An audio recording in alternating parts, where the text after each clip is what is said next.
in the world other than Donald Trump, really, to make his case. And let's go through that. I mean, everybody, they got the fake news establishment, right? They never, news is totally against them. That leaves conservative media, and let's face it, the people at Fox are holding their nose all the time about Trump. You know, and those guys, those Yep. like you mentioned, Greg Jarrett, Jonathan Turley, and the rest of papers saying, you know, look at these articles because he's right. No one's talking about him. Nobody's pushing it. Let's see here. Yeah, I mean, I love Andrew McCarthy. Love the guy, but the whole country isn't talking about Andrew McCarthy. On, all around, and they're all bad-mouthing Trump. News pushing all this crap about how Stormy Daniels held her own and stared down the defense is totally crazy. I was there. Stormy Daniels has told dozens of virgins of her stupid, ridiculous fantasy of hooking up with Trump. And can we please be real here? Nobody seems to see the obvious anywhere except in that courtroom brought out Anyway. by Netflix, the defense attorney. And then Anyway.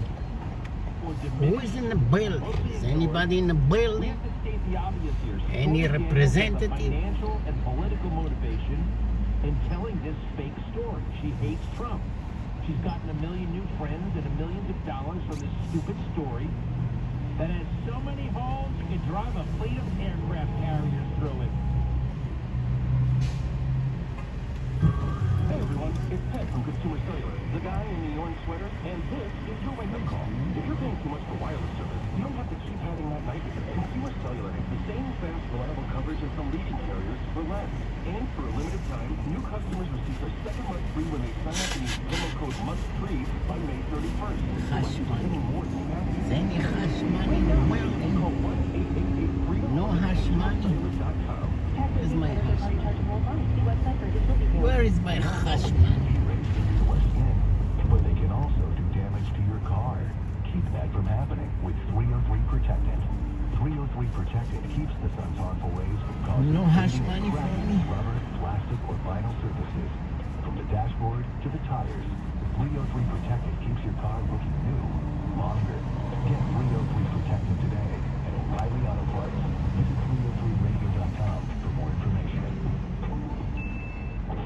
Faster than a 4-hour radio show. More powerful than a podcast. Able to leap all topics with a single listen.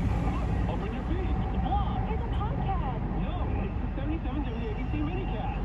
Yes, it's the 77 WABC minicast. Everything you Running need to know. around like a toolless meat in the fish bowl. Wherever you get your podcasts. What's up? The American way. Maybach. Maybach.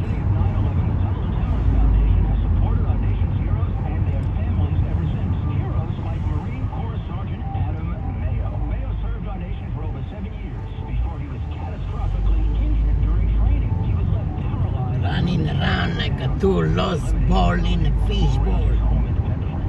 Running around like a two lost meatball in a fish bowl.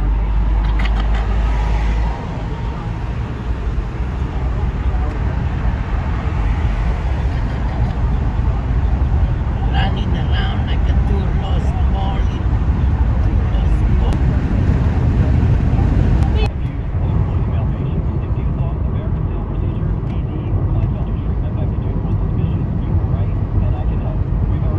Running around like a two lost ball in a fish bowl.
told Michael Cohen to keep his mouth shut.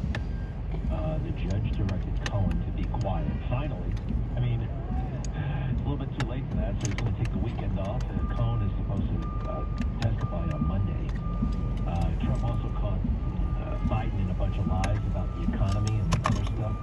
I didn't realize that Biden falsely accused Trump of driving inflation up to 9%, 9.8%. No, that was definitely Joe. It is also minuscule. You know, it really is. The world falling apart, the sexualization of children. You know, I just saw an ad for an app called Hinge. It's a dating app, and I saw it on TV actually. So on TV, I also see these ads for Tinder. You know about Tinder, swipe left, swipe right. They all basically work the same. Yeah, there are people looking to hook up, but there are also people looking for relationships. You know, looking for, I don't know, building a life with somebody. Maybe not a hookup, but maybe a little bit of consistent hooking up. I don't know, people are looking for stuff. So both of these commercials, you know what they had? Only gay couples, same-sex couples. A couple of couples I could not tell what they were. I guess they might be non-binary. Get back to that in a second. I'm looking at Trump's motorcade. You know what it looks like? A presidential motorcade. You got a police car. You've got 1, 2, 3, 4 SUVs.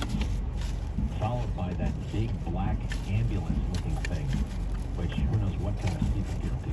Police car, 1, 2, 3. I think Trump's in the driver's seat. Sitting in the driver's seat. 4 SUVs. 5 SUVs. I see Trump supporters on the side of the road. 6 SUVs. Big ambulance, black ambulance-looking thing. Another SUV. What am I up to? 7, 8. That's pretty cool. A Land Rover. 9. Oh man, that's pretty cool. What a way to live. Living large. Okay, there's a pickup truck too. Just say, but that's about half the size of the actual president's motorcade. That's significant. It's one of the most impressive things I've ever seen. Actually, was the presidential motorcade. The first one I saw was George Herbert Walker Bush. I was standing on 57th Street. I was totally blown away. It was like, man, that is power. And there's like the motorcycle cops. There's something about it. And some people, that's what they want. They just want the juice. They just want the flex. They just want they want the trappings of power. And that's what draws them to politics. So many people to that game, power. And now they can use it for you, for me, no, for themselves, for money, for fame. That's what so many of these people crave.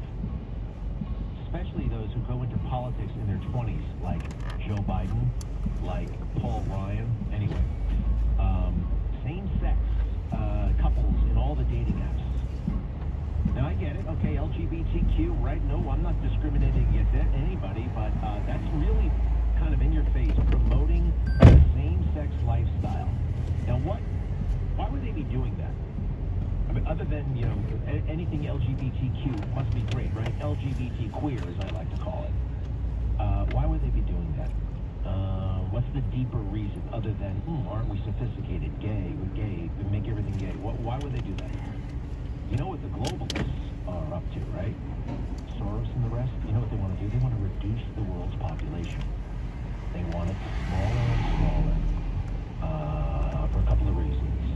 Number one, a smaller population is easier to control, right? Billions of people coming at you if you had fewer people. You know, in China, they've been doing that for decades, trying to reduce the population. They even have a policy over there, 1 child per couple. They had that for many years, and it still kind of pervades the culture. Let's see. Oh, the environment. There's stuff about the environment. Fewer people using stuff, right? So, because everybody I'm looking at outside, and I'm looking at a bunch of people walking around, and I see a bunch of cars, and I don't see any children. So, like, the youngest person there might be 25. So that means they were born in the 90s. I see people who look like they may have been born in the 60s and 70s. There's a guy who looks like he was born in the 50s, maybe 70 or so. There's an older guy who looks like he might have been in the 1940s. What do I know about all those people? They were created through a hetero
all this together.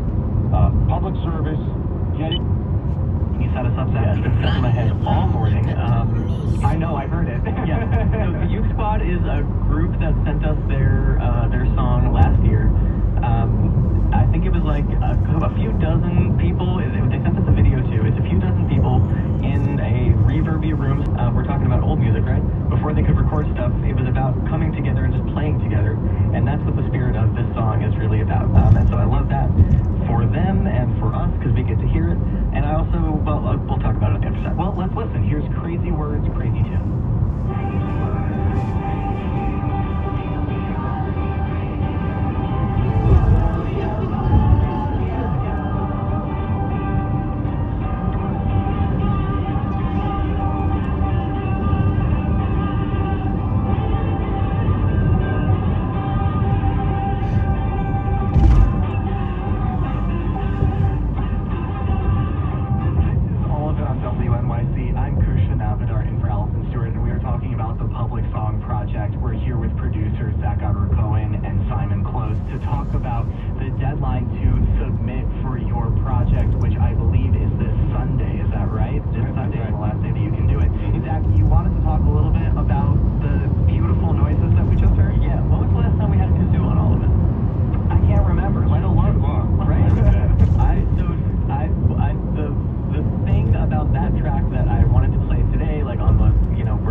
Traditional song that doesn't really have a date of first publication. Simon, before we hear it, can you explain how songs that are considered traditionals fit into the bucket of public domain works? Yeah, so a traditional song generally is one that refers to a song that's been around for a long time, probably doesn't have a specific composer or writer attributed to it, and therefore it probably was never officially published. So that applies to a lot of stuff from centuries ago. Some examples of songs like that, like Scarborough Fair is a traditional. Shenandoah is an American folk song that I think has no composer attributed to it. Deep River, an American spiritual, another example of a song that's just sort of existed. They tend to be passed down via oral tradition rather than like a composition that one person wrote down and then make it sort of the prime example of this song. And so yeah, they're definitely playing into that idea of like part of the public consciousness, not owned by any one person, and anybody can take from them and create a new version out of them. So let's listen to it. So here is Wayfaring Stranger by Mal Petty.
let's go. Okay, let's Do do you it. have a lot of followers over there? Actually, no. No. Let's My do it. team. Everybody, please support me. Everybody support her. Everybody give her a double tap. Everybody tap, tap, tap. Everybody tap. Wow, Give her a tap. thank you, Leo. Thank you. Arigato. Do you do any NPC? I'm Japanese. Japanese NPC? PC. NPC. You know, it's like ice cream. Rose. What, I have no idea. What did you say? No. It's like every time someone gives you a gift, you. Oh, wow. You too? Yeah. Wow. I hear you. People from California now. Hi, Karen. Hello, guys. Yo, our way What's from. up? Really? 3 hours? What? This 3 hours? Everybody give me a follow. Support this page. 3 hours. My account got banned. South or nose? Or Mohammed, how many? anything? No person play yet. But I see. Thank you. What's up? Simple. My friend just told that teach me. Not. Yeah, I have an English teacher here.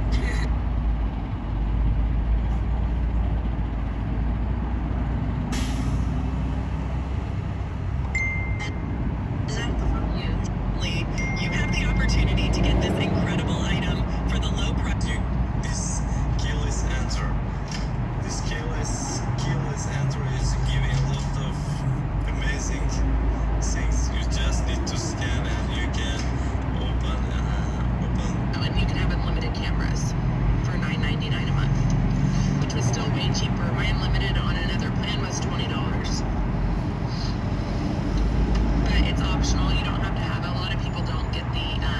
I just got it so I could like explain it to you guys and test it out. So I wanted to do both without one and then with one, just so I knew you could explain. The listing we're gonna try to. These are the Wise Cam auto tracking security cameras with full color night vision. Safe behind college bag, you guys. Oh my God. Let me pin her. These have full color night vision. They will pan, tilt, and zoom. So you can control this little guy from your app. And so like if I want to see something in my front yard on the opposite side, he's looking straight ahead, I can actually make him turn left or right or zoom in. These will let you know if a person, vehicle, pet, or package next without harming the device. And 5 years and they haven't had any issues with mold. Here's the thing, guys. These are self-cleaning. So About Japan or Vietnam. What was your favorite part about Vietnam or Japan? Vietnam, people are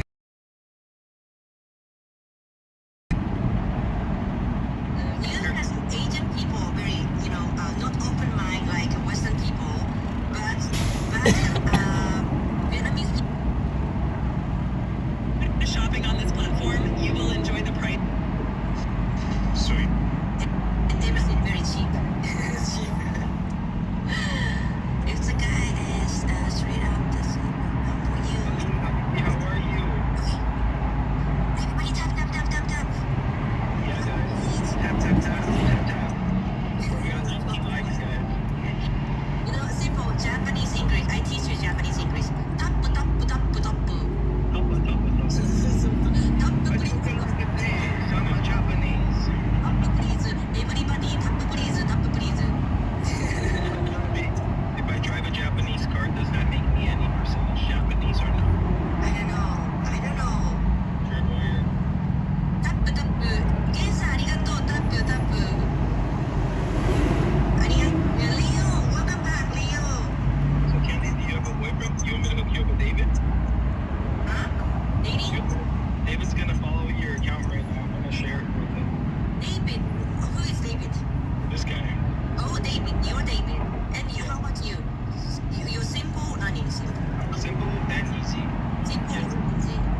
The other day, my teammates, all my teammates and me were talking about you, how you were doing.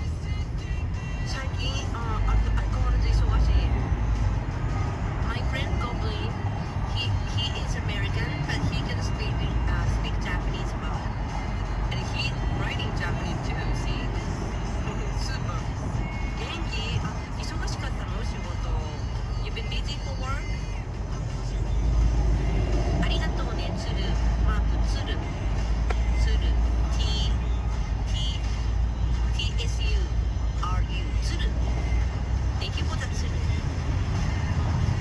つる。僕にと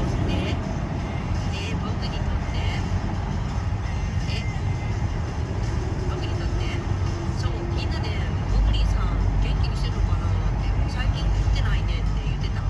Old break. I know. Happened to me too. オートブレックたまにね、ムカつくよね。違うっちゅうねって突っ込みたくなるよね。Yeah, sometimes annoying that old correct. Sometimes that makes me no. Tap. そうだよね。I was thinking about traveling to LA, and been holding something interesting to hold. So, what's the plan? What's the plan in LA? From Fresno, LA, 3 hours, right? You said 3 hours. So easy driving, huh? Easy drive. 3 hours. Non-stop driving. Drivable. 待って、オートブレックめっちゃイラッとする。違うからさ。違うっちゅうのにさ。でも、結局選んでるの自分だからね。3 hours and 40 minutes. Almost 4 hours. Drivable ね。Non-stop drivable. I can drive non-stop. I have drove 4 hours. 4 hours. Yeah. いいね。そうか。So what are you going to do in LA? But still cold here. How about your place? Cold? How's weather? Interruptions every hour. Visit www.siriusxm.com. 本当に忙しかったんだね。Before there, we just want to double check to make sure it's in the public domain. And like Zach was saying before, include a note about it, maybe why the song is special to you, how you came across it, what we should listen for in your recording, how you approached it, what you were thinking about when you did it. Any information is appreciated. Wonderful. Well, Zach Cohen, Simon Close, thank you so much for all the work you're doing on the Public Song Project. The deadline is May 12th. That's this Sunday. We really look forward to hearing your submissions. And thank you both so much for being here. Thanks, Kusha. Thank you, Kusha. Well, that's all of it. All of it is produced by Andrea Duncan, Mao, Kate Hines, Jordan Loft, Simon Close, Zach Cohen, El Malik Anderson, and Luke Green. Megan Ryan is the head of Live Radio. Our engineers are Shayna Senstock and Jason Isaac and Juliana Fonda. Luscious Jackson does our music. Hey, if you missed any segments this week, catch up by listening to our podcast. It's available on your podcast platform of choice. And if you like what you hear, please do leave us a great rating. I'm Kusha Navidar in for Allison Stewart, and I'll meet you back here next time. Have a great weekend, and happy Mother's Day. Support for WNYC comes from ALS United Greater New York. May is ALS Awareness Month, and during this time, ALS United Greater New York is working to increase awareness of the disease and the burden it creates for those living with it and their families. More at als-ny.org.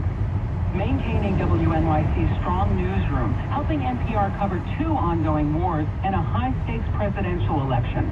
It all comes with an enormous cost, and we don't have a paywall.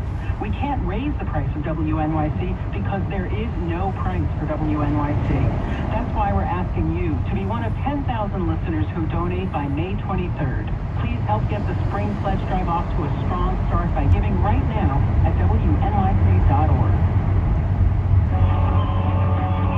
This is WNYC, FM, HD, and AM, New York.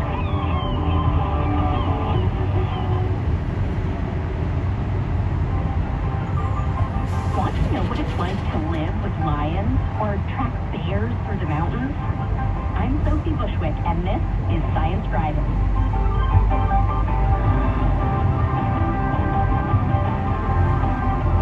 Coming up, a conversation with wildlife ecologist and nature TV show host Dr. Ray Wynn Grant. Her new book details her adventures tracking bears, living with lions, and doing it as a Black woman in conservation. I mean, it's really like centering the importance of science and showing how all kinds of people doing all kinds of things can aid in wildlife conservation. Plus, we'll visit the Great Plains, where a green glacier is encroaching on sensitive grasslands. And a human spaceflight update. Where do we stand with ways to get to work? It's all coming up after the break. Stay with us.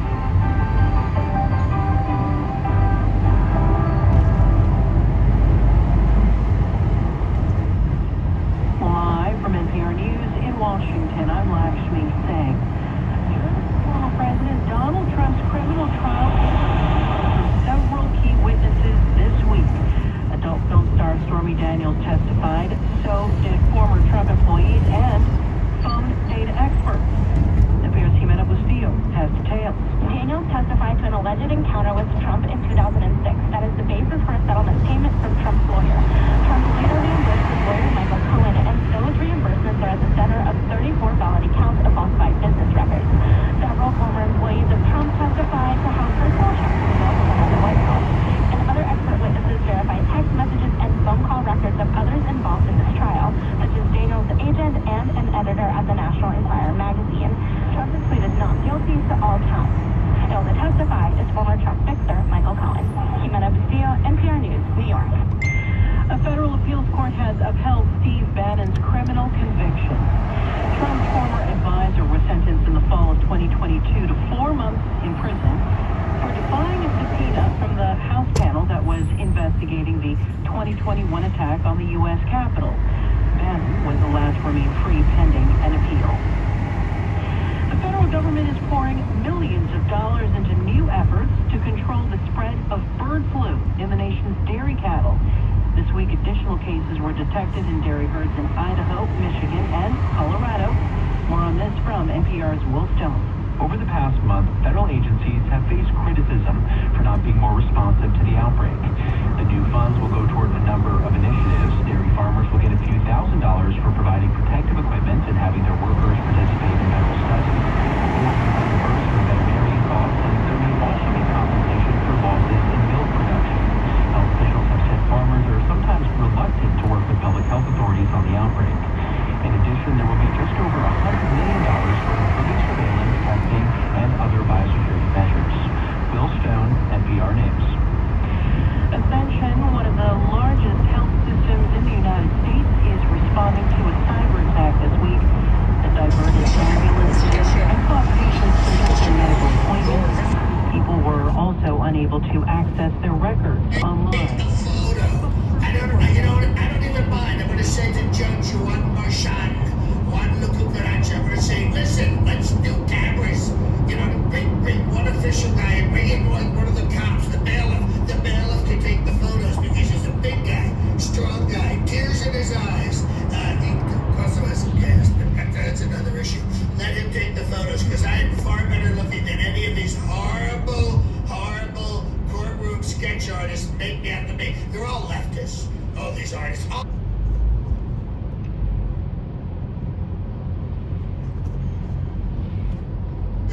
I think we have to go with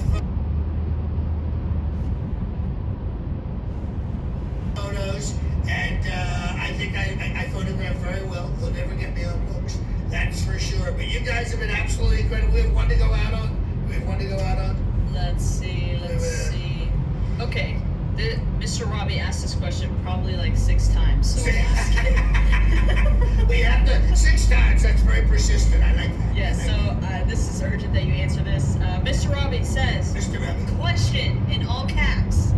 Are you going to start selling orange turd candles and spanking paddles? Well, you know what? There's 2 wonderful products. We will look into that. We'll get that on the, so with the spanking paddles, and what was the orange turd thing?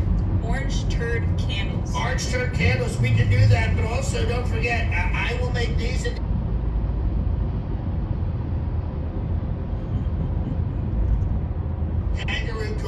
the least I can do is make money from it. You guys have been absolutely incredible. If you're watching and you haven't subscribed, take 10 seconds and subscribe. It's that fast. Just hit that button. Then you'll be subscribing to this. If you're watching and you've been enjoying this for the last hour plus, hit the like button. It helps with the algorithm. And of course, hit the notification bell. You know when the shorts come up, when the lives come up, when the videos come up. We won't overwhelm you, that's for sure. On the Tickety Talk, thank you guys for watching. You guys have always been there. We have some very exciting stuff coming up on TikTok. Lots of new stuff. We finally have the time to do it, and we're going to really, really focus in. It's going to be tremendous, folks. We will see you not this coming Friday, but the following Friday. Do we have a date on that one? We have a date. Let me see if I can pull it. More money just come in. You did. My hands are itchy, folks. My hands are itchy. That means I have money coming in. Go ahead. From Claudio Montes. Claudio Montes. Claudio. Sounds like a UFC fight. Claudio Montes. There's a question if you want to answer it real quick. Yeah, I'll answer it. I'm more than happy. $5. What are you going to do this time when you lose the election? I am not going to lose. And if I do lose, we will not accept it. I will not accept defeat, and neither will Tim Scott, Christy Nome, or anybody else. Mike Johnson says he's not going to accept it. So you think Jan 6 was bad last time? Wait till next time, folks. It's going to be a party in the USA. But not a good one. Not a good one. It's going to be crazy. Thank you, everybody. You guys have been absolutely fantastic. Dun, dun, dun, dun, dun, dun, dun, dun. Should do a little YMCA. YMCA. Beautiful. We'll see you in 2 weeks, folks.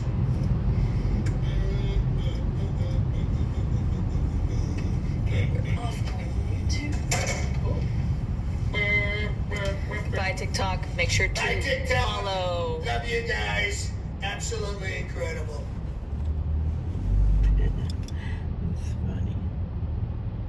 של כולם, ואתם ראיתי איזה גשם? מה יש לאלוהים? היום כועס. היום אלוהים כועס. כועס עלינו. עשינו הרבה דברים. כועס עלינו. היה היום יואו. זו השיחה של כולם, ואתם ראיתי איזה גשם? מה יש לאלוהים? היום כועס. היום אלוהים כועס. We gotta walk on the devil's head. You hear me?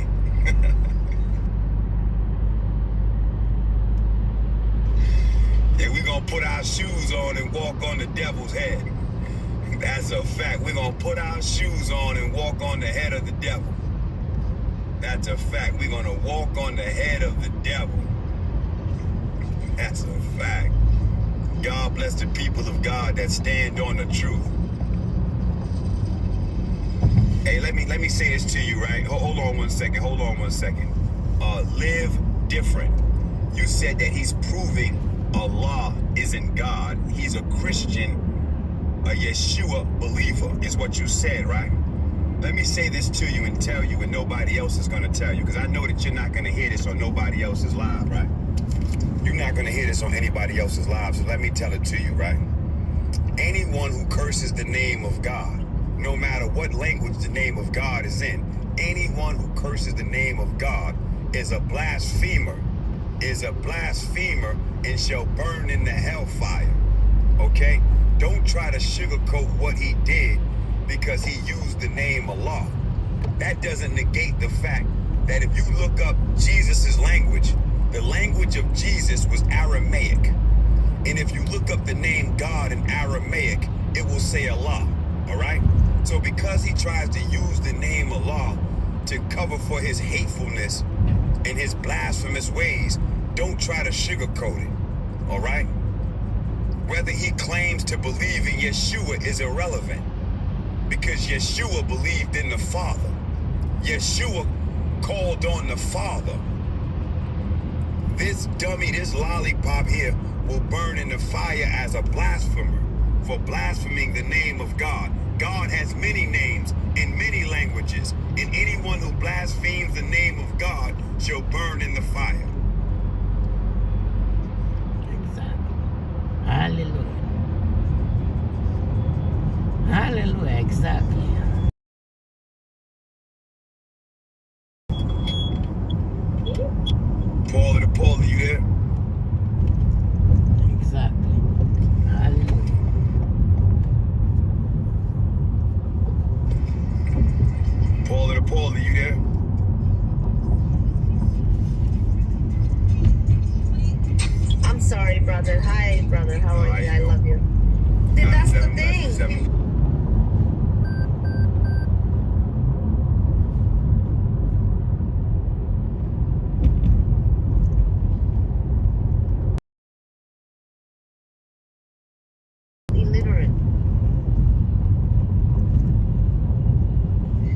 they're uneducated, they're closed-minded. I don't know how to call, what to say, but they don't understand.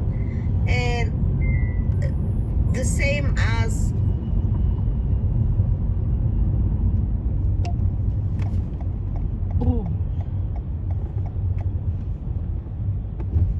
not always is a act of love, but it's love. And they don't want to see that. It's the same way they argue. The same way they argue about the name of Jesus versus Yeshua versus Jesus versus come on, it's the same name, it's the same person. They fight amongst each other, Christians amongst each other, Muslims amongst each other, and they're all against each other instead of loving each other, because each other is the ones God made. If you claim to love God, how can you hate your brother? He's another nationality, another religion, it's God's creation. That means you're just so confused in a deep rabbit hole of hate. 7 blessings, James, 77. Confused. Yeah, I really wanted to talk about it because I didn't hear you. I said that I go through TikTok and I'm scrolling through TikTok and I often see individuals like this that pose these types of questions. It is really done to divide the people of God. They ask these kinds of questions to try to turn the followers of Christ against Islam, or to debunk Islam. Failing to understand that there is only one God. There's only one God. Period. Full stop. Period. Full stop. There is only one God. Brenda Lee. So, my husband's Israeli, born in Tel Aviv, Jewish, he's Hebrew. I obviously am Christian, American, European background. But I can tell you, being in Israel, meeting a lot of different sectors over there, Hebrew, Arabic, I was in Palestine, I was all up and down the coast of the vision is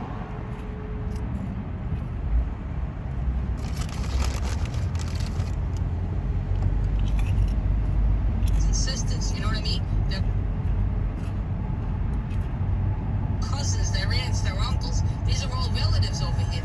They come over here and they're just trying to sell a line of bullshit to people. You know what I mean? That's a fact. And this is what I see. I know the truth. I've seen God. Yeah, no I know profanity, it very please. well. No profanity, please. I want to say this, like I always Sorry, I say. apologize.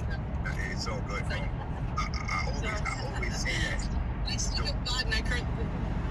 It's all good. I apologize. I always tell God, I said, I always apologize. You know what I mean? And we push and we push. But this country, it's so sad what's going on. And our country is being destroyed.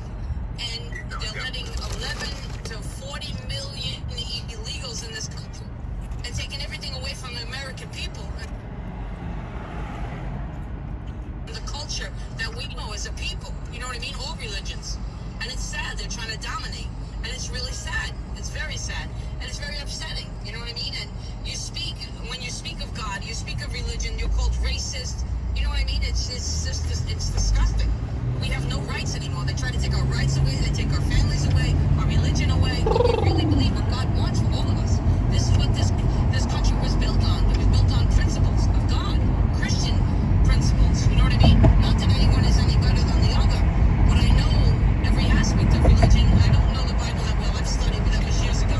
But I know that the heart of God is everybody coming together, and like you said, they're dividing us because they divide and they conquer. That's what they're trying to do, and they're succeeding at it. Unless we go head on in their face with it and push back to where there's nothing left. And that's what you're doing, and that's why I'm following you, because I respect you and I know you know the Word of God. Every word I hear, my husband studied the Torah. So I know not a lot of the Torah, I know more of the Bible, but it's the same thing. It started with the Jews, and it's of the people of Israel. Do you know what I mean? Yeah. And it's truly, that's why when I came on just now, I really wanted to speak about God, because it's important that we remember God first, and that the people of God are under attack. There's no mistake about it, that the people of God, Sajana 7 blessings, Sajana 7 blessings. There's no question that the people of God are under attack. And when I was scrolling on TikTok and I seen this dude,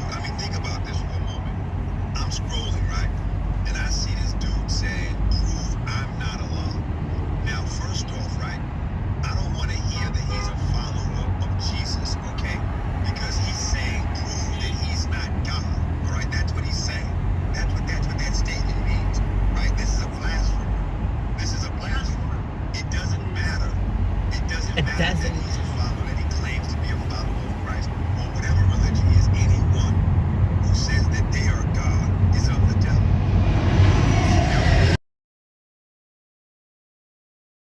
Jump on here, try to condone what he said or what he's doing, but you can't condone this. You know, he's another one that's leading people astray. Who's leading people astray, and this is why I wanted to make sure that I said something against it. Doreen, Shaver, amen, I say to you. But yeah, I just want to jump on here real quick. I'm gonna go live later and get into a couple of things. I just want to say what's up to you. I'm actually outside right now. It's a little bit green where I'm at. Yeah, I'm a New Yorker too, Brenda Lake. Yeah, I'm Long Island. You know, we see all that's going on. Long story short, God will prevail. Trump will be president. I see it coming, and it's the ability that God has given me to see, the gift of sight. Put everything away. It's just humble with this ability to know that we will prevail. So let's see. Yeah, definitely, man. I appreciate you checking in, Brenda Lee. I appreciate you checking in for real. Oh, I missed what you were about to say. I apologize. Paul, I wanted to say to you that, you know, that's one of the things that the devil is spreading all over the world right now. He's spreading division. Division is being spread all over the world so that he can divide God's people.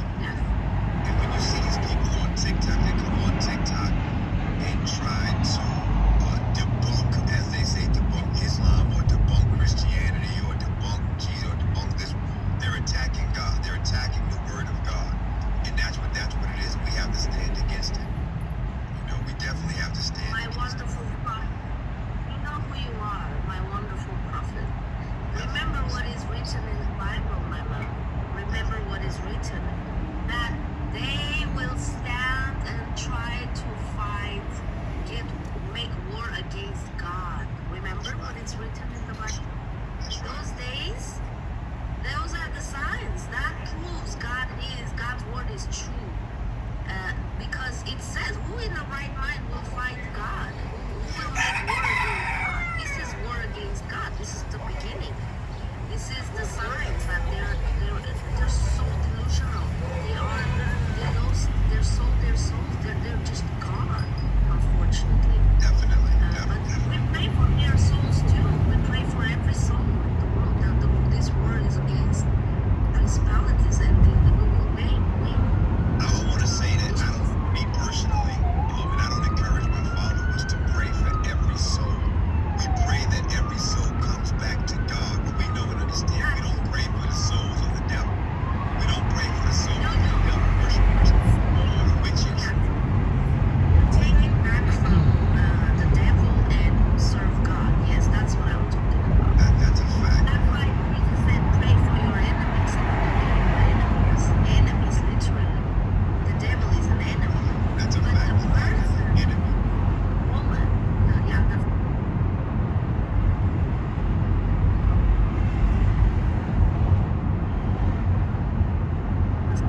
forgive them for they don't know what they do.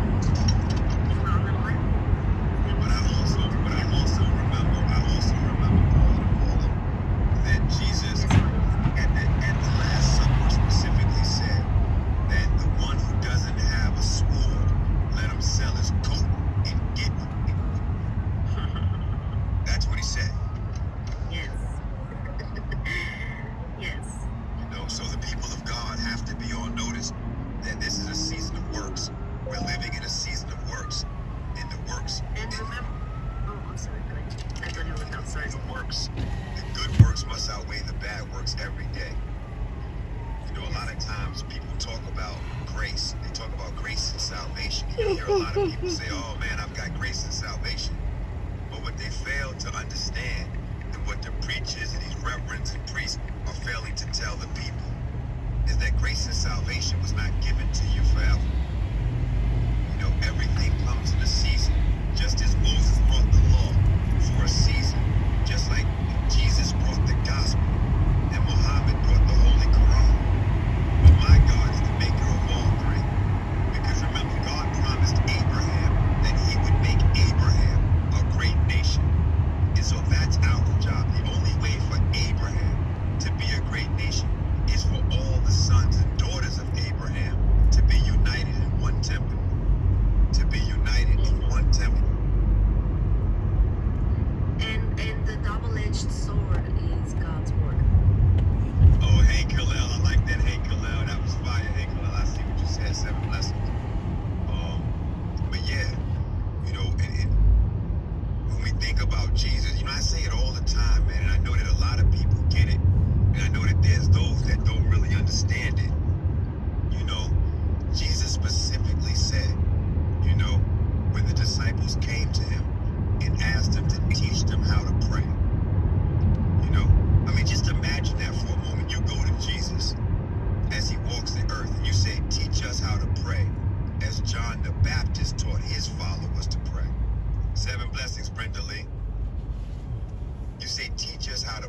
John the Baptist taught his followers to pray.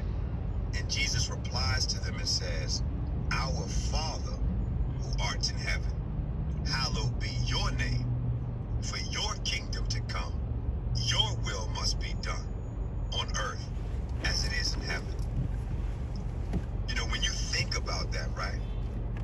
That you must do the work of God on earth as it's done in heaven. You have to do the will of God on earth as it's done in heaven. You know, nobody ever sat down with the prayer and thought about what it says.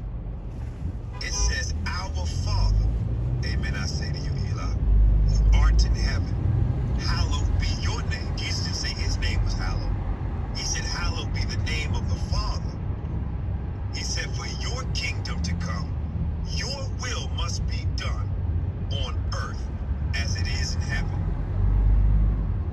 Your will must be done on earth as it is in heaven. 7 blessings, Carmen Bell, 7 blessings. You understand, Paula the Paula? Now think about that for a moment. For people that run around telling you about grace and salvation, you ask them, why then did Jesus tell us, "Our Father who art in heaven, hallowed be your name, for your kingdom to come"? That means in order for the kingdom to come, your will must be done on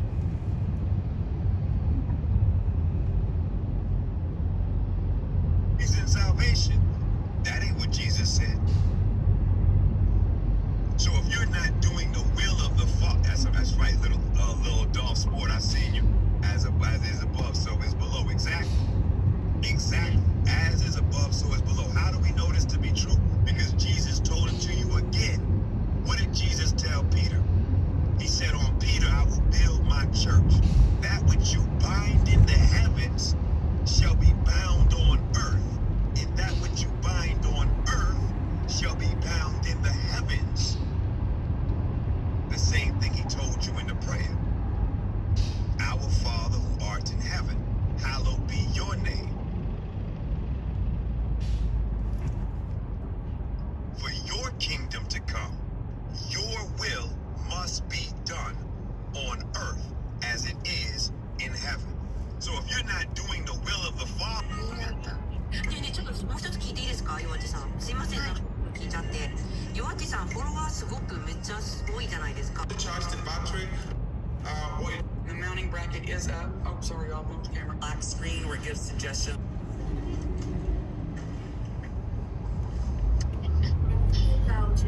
Until it runs out. But so today will be max. Of course, my friend. Appreciate that, guy. Appreciate that, guy. Appreciate that, man. We got 13 seconds, y'all. I don't know what's gonna happen. It might snipe. Yo, I know he is. Guys, man.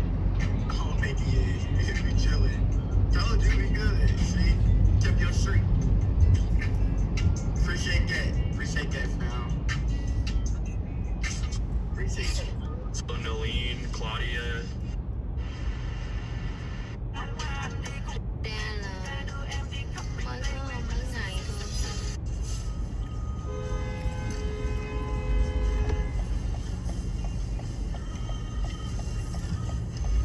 Here, this is for the moisture. This is for the lights. Different. Hi, yes, dear. Okay, we bought one. Buy our security chat. Where do you lady know? Or search and answer on search. Or buy our security chat today. I am on your careful, Charlie. See, I'm on fire shit. What do you have? Yep, that's right, David. This one uses Bluetooth. Because you gave me a follow.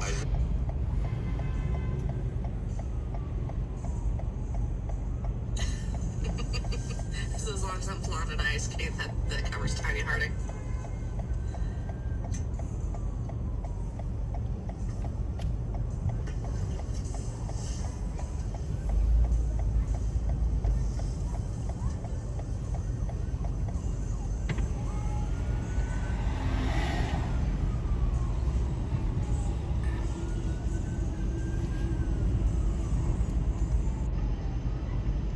Then comes the lead.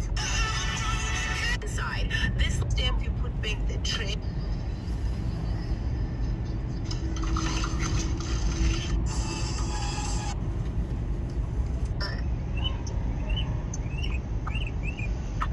that little one that was in there out and then... I don't... Need 1.3 million. Because it's like bubbled all the way out. So when it starts bubbling... I use it in like it, and I'm gonna have to shoot a video for this electric toothbrush.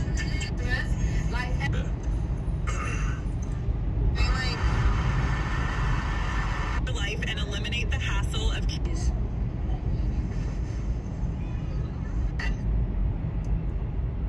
Foot cord. If you want an extension, Can you guys grab it? Girl, shut the hell up! I go, wow. I just learned how to... must be easier than ever from the office. One version you couldn't use as a hand towel. But would you have said... אבל אין, אנחנו צריכים...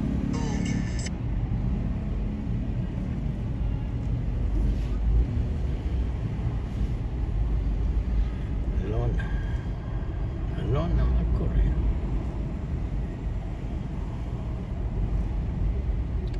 איפה את, אלונה?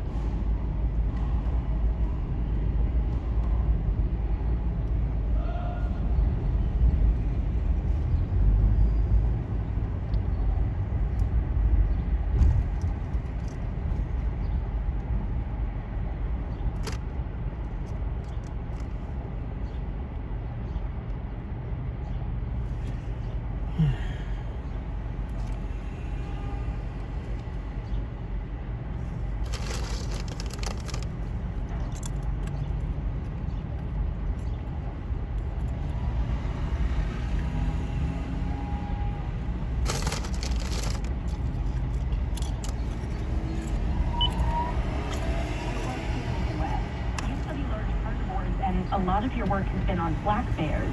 So what does a day of tracking and collaring bears look like? Oh my gosh, so bears are the best. I started studying black bears with this team in Nevada. You know, we would be out in the arid wilderness of Nevada, and we would have this big pickup truck, and we'd drive the truck as far as we could up these mountains, and we'd jump off and jump onto an ATV and buzz up the rest of these mountains or canyons as far as we could go.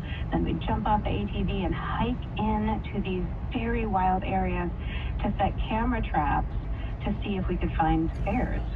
And if we did find evidence of a black bear, if a bear walked past our camera trap one of those days, we'd then set a cage trap for it so that we could trap the bear for just a few hours, sedate it, and attach a GPS collar to that bear, let it go again, and then track its movements for a couple of years. And all of that data, we did it across several bears in an ecosystem that would tell us about the patterns of these bears, the habitats that they choose, which means the habitats that are very important to them, the habitats that they avoid, and how frequently they might kind of get in trouble with people. And I wanted to ask you about one particular bear that you tell the story of. You found it was no longer alive, and it had this ketchupy surprise in its stomach. Can you tell that story and what you learned from it about our human existence with bears? Yeah, and I'm realizing I have all of these stories of dead animals, which has not been, you know, kind of defining my life. Most of them are alive, but one day, my research partner and I were out and about doing our work, and we got a call that someone had found a dead bear. And that was just very suspicious, and my research partner, who had been, you know, doing bear work for 20 years, probably was shot, and it's not hunting season right now, so this might be a crime. We decided to go out there to investigate. We got, you know, a GPS point from this hiker, and we found the bear, and it was very mysterious what was going on. This bear was in this stream, and we hauled the bear out, and we checked its body for, you know, a bullet wound, and we couldn't find anything. And so my research partner said, we're going to take it into the lab to be necropsied, but we can do a little of the field necropsy here. So we ended up, you know, getting our little knives out and essentially dissecting this bear to try to figure out what was wrong with it. And we were mostly looking for a bullet on the inside, you know, some kind of evidence that it had been shot. And we couldn't find anything until we got to the stomach. And we opened up the stomach, which was just like bulging. It was so full. And as we pierced the stomach, just hundreds of ketchup packets spilled out of this little bear's stomach.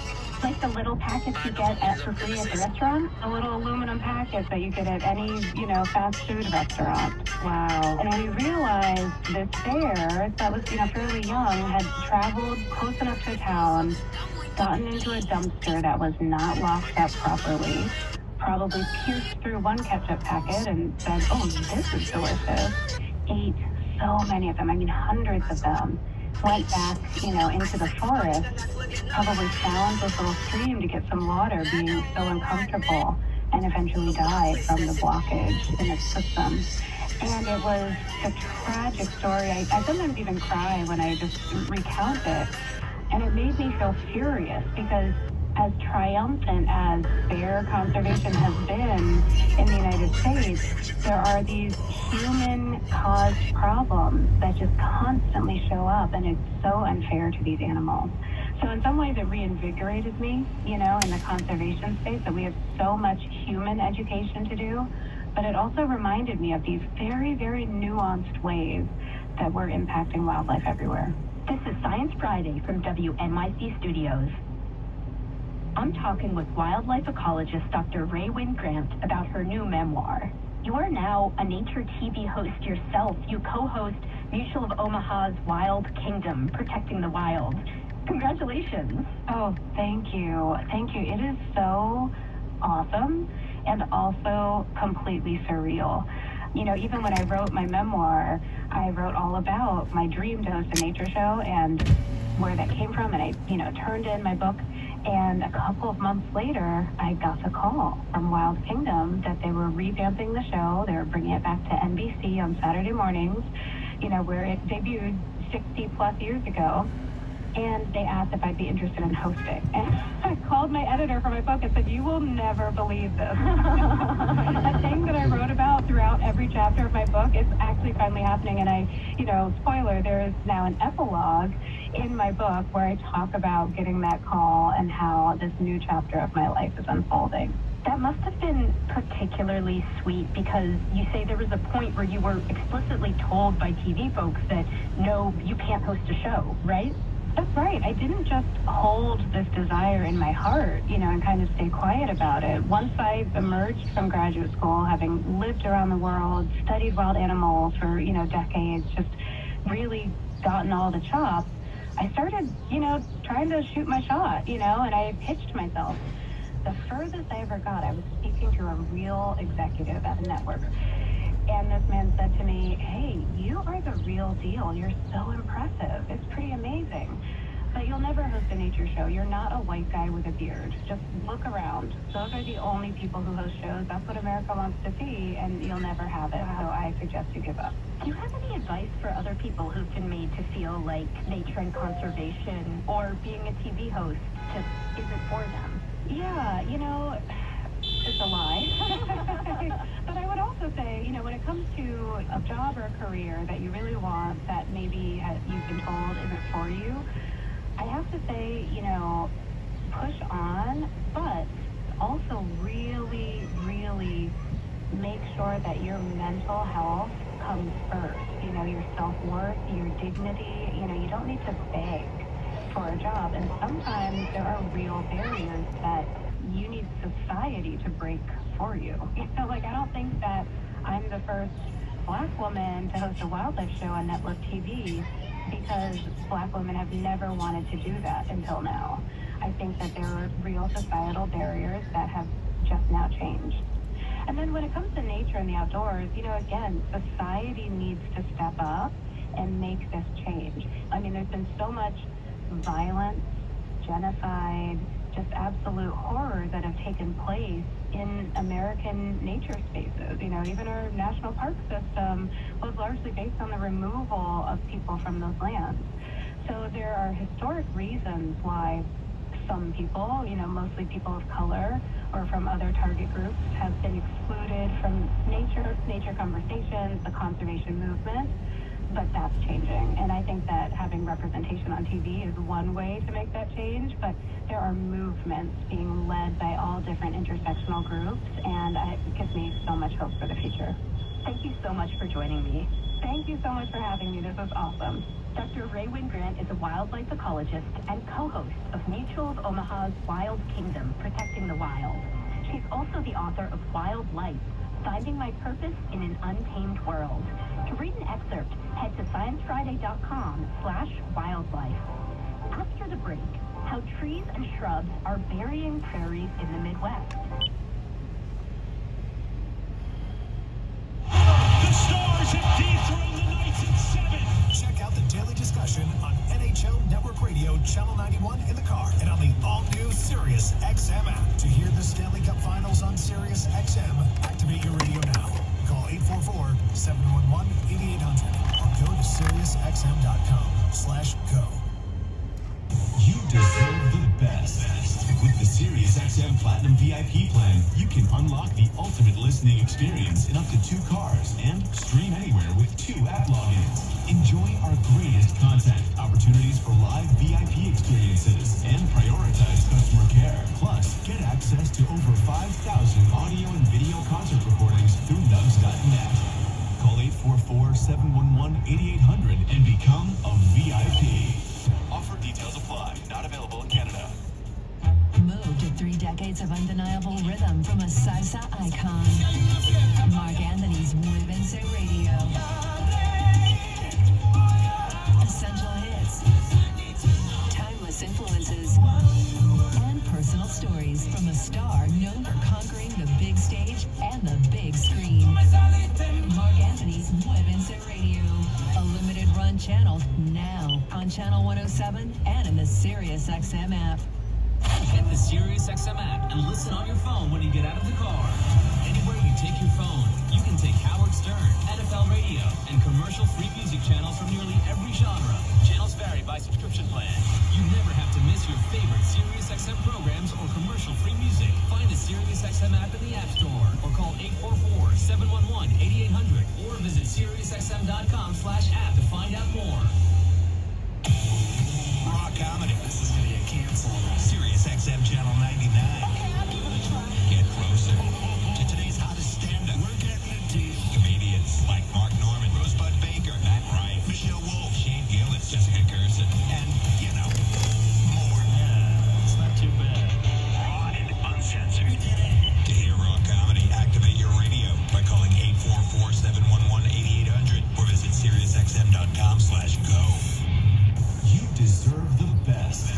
With the SiriusXM Platinum VIP plan, you can unlock the ultimate listening experience in up to 2 cars and stream anywhere with 2 app logins. Enjoy our greatest content, opportunities for live VIP experiences, and prioritize customer care. Plus, get access to over 5,000 audio and video concert recordings through nugs.net.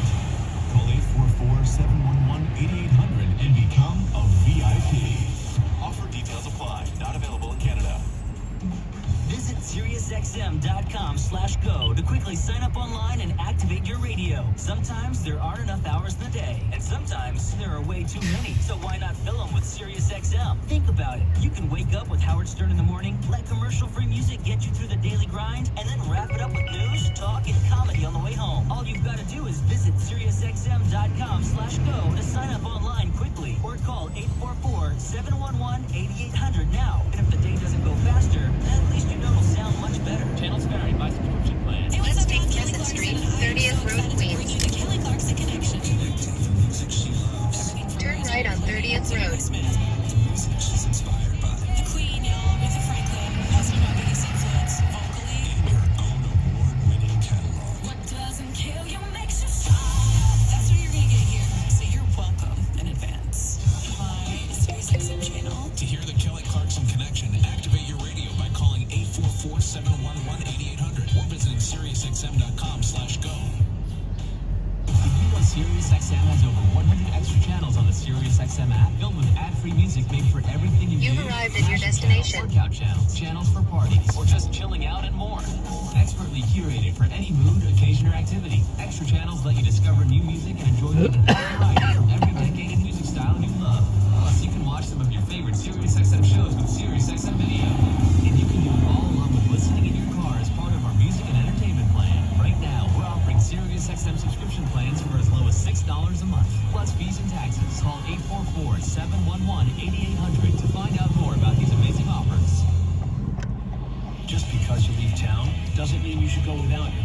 country music, play-by-play from your favorite teams, or the programs, entertainment, or news you listen to every morning. Get Sirius XM and get the radio you love coast to coast. Call 844-711-8800 or go to SiriusXM.com to activate your radio now. SiriusXM Business Radio. Your business, your money, your life. Mark. You have tallgrass prairie that looks and feels very different as you go west towards the Rockies and eventually transition into what's called shortgrass prairie. These are all their own very special places. But yes, it is very much shrinking because of the trees and the shrubs that you referenced in the introduction. And in your recording, you call this a quote-unquote green glacier that's eating up grassland. So what specific kinds of plants are we talking about here? Yeah, so I love this term because I think it really paints a picture. Green glacier is a term that comes from scientists at Oklahoma State University. You can kind of imagine this gradual glacier plowing right across the center of the country, just burying prairies. And it's a lot of juniper trees. They're called eastern red cedars, but they're these dense juniper trees and really aggressively spreading shrubs like dogwood thickets and sumac. That In 500 feet, turn left on 21st Street. I do want to be clear, North American prairies have largely become farmland, but what's left of the continent's prairies is in real trouble now. It's transitioning into woodland and shrubland. So Kansas State University studies this super in depth.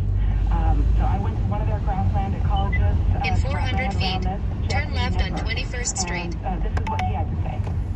As a naturalist and a conservation person, I want the Speed trap grasses reported back. ahead. But these areas that have turned into juniper forest, we're probably not going to get them back. I think we protect what we can protect. We try and restore the areas that can be restored. And a big thing to note here is this isn't just North American prairies that are collapsing. Scientists are seeing the same phenomenon in grasslands all around the world. And how did these trees and shrubs grow in such huge numbers? Well, humans have changed the atmosphere, right? So, Speed trap reported ahead. Is that more carbon dioxide in the air literally means photosynthesis in these trees and shrubs gets more efficient. So here's what happens. Fires on the prairie often started purposely by Native Americans, used to keep woody plants in check.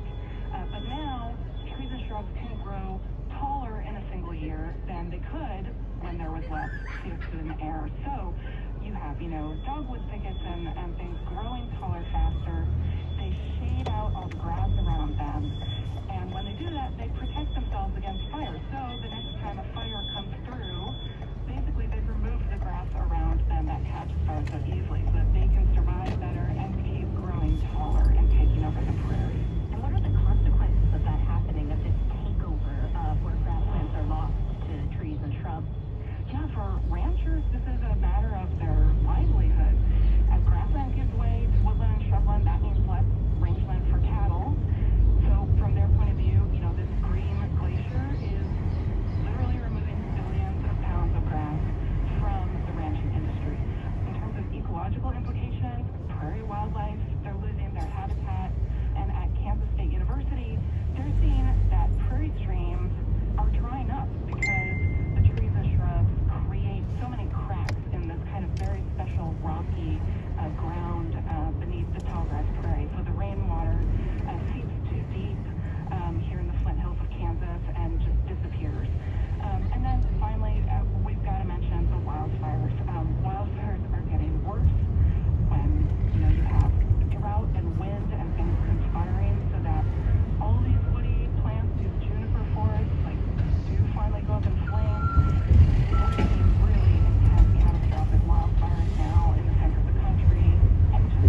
Rush was just referencing. So the Natural Resources Conservation Service launched a program. It's called the Great Plains Grasslands Initiative, and they've been rolling this out in Kansas, Nebraska, Oklahoma, South Dakota. And this program brings expertise to landowners to help them figure out where to put their efforts, how to tackle these trees and shrubs really systematically, and also has the option of financial help to help them do this. It's a real morale boost for people like Daniel Mushrush, who described feeling overwhelmed by the situation. And the idea is to kind of like preserve core areas where there will be, relatively intact, large expanses of grassland into the future. And that's important because it's important for ranchers, clearly, but it's also important for wildlife that need these large expanses, because kind of small postage stamp remnants aren't really enough to preserve this incredible biodiversity. And I imagine that a lot of the work to conserve the Great Plains prairies is actually cultural, helping people to just reframe the idea in their heads that trees are inherently good for the environment. Is that a big challenge? Yeah, I would say we definitely have a pro-tree culture, right? But the reality is that trees harm certain ecosystems. Trees on the prairie are a point of tension in a lot of places, because you may have ranchers who are desperately trying to hold on to their rangeland, and then nearby you have landowners who welcome the trees and shrubs. Maybe, for example, they might not have a problem with transitioning to woodlands because they're hoping it will improve deer hunting, or they might want the privacy afforded by a treed landscape. So, even in grassland regions, opinions can be very fractured. And I think we've got to mention that this kind of pro-tree culture runs really deep. Native Americans, as I referenced before, used to burn grassland regularly and very purposefully across much of this area to maintain rich hunting grounds and for other purposes. But then Europeans and their descendants came and, of course, killed and forcibly removed Native Americans from most of this grassland region. The European Americans brought a different relationship to the land. There wasn't anything like these vast grasslands in the countries that they or their grandparents had come from. So it was, just obvious that it's easier to build towns, to live in the way that they were used to living, if they would plant trees. That's actually the origin of Arbor Day. Nebraskans planting 1 million trees in a single day, if you can imagine that, in the 1800s. That's so hard to imagine. I know. I really, 1 million trees, right? And then that tree planting ramped up after the Dust Bowl. So what it means is that we've been transforming the landscape for many decades now. You add in the extra CO2 in the air now, and it adds up, and it spells real trouble for the future of North American prairies. That's all the time we have for now. I'd like to thank my guest, Celia Yopes Jepson, host of the podcast Up From Dust from KCUR in Kansas City, Missouri. Thank you for joining us. Thanks so much for your time. This is Science Friday from WNYC Studios. When NASA retired its Space Shuttle program in 2011, the agency had to find a new way to deliver astronauts and supplies to the International Space Station. Russia's Soyuz program filled that need since then, but NASA wanted a more local solution for a while. So they started awarding contracts to private U.S. companies who could act as space taxis, including SpaceX with its Dragon capsule and Boeing with its Starliner capsule. The Starliner will fly on United Launch Alliance's Atlas V rocket.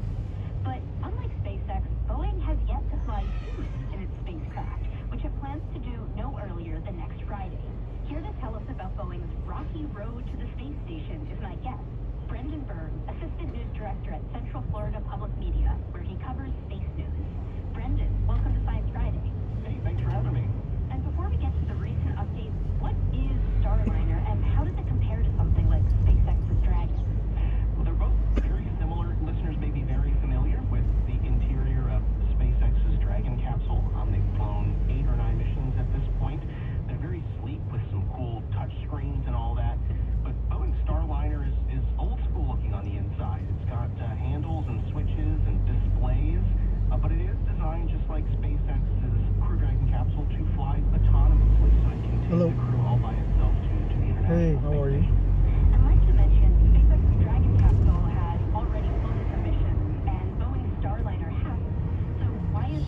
so far behind SpaceX.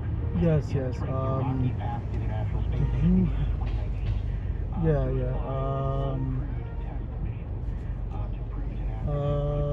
Let me see. Yeah, we'll have to do it on a Friday. Can I do it? Hold on 1 second. Memorial Day, you're not open, right?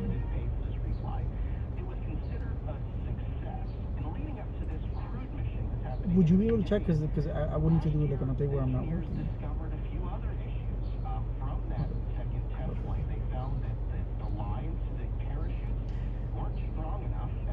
Oh, perfect. So that can we do it that day? That's the 27th, right? Okay, perfect. So I will do it for that day. What times do you have available?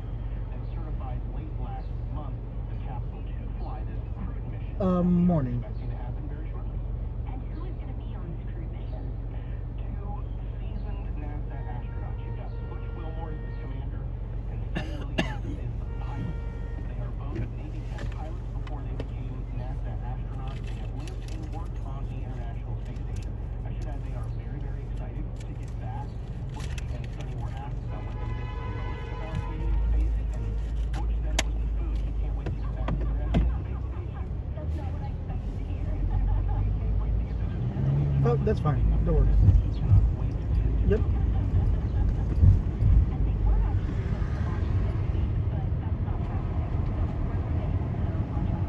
Perfect. Thank you so much. Thank you. Bye.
reported ahead.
Estimated time in traffic, 8 minutes.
Donald Trump is gearing up for what will be the mother of all rallies Saturday on the beaches of Wildwood, New Jersey. Yes, not the auditorium there. He had his rally the last time in 2020. We'll get to all of that.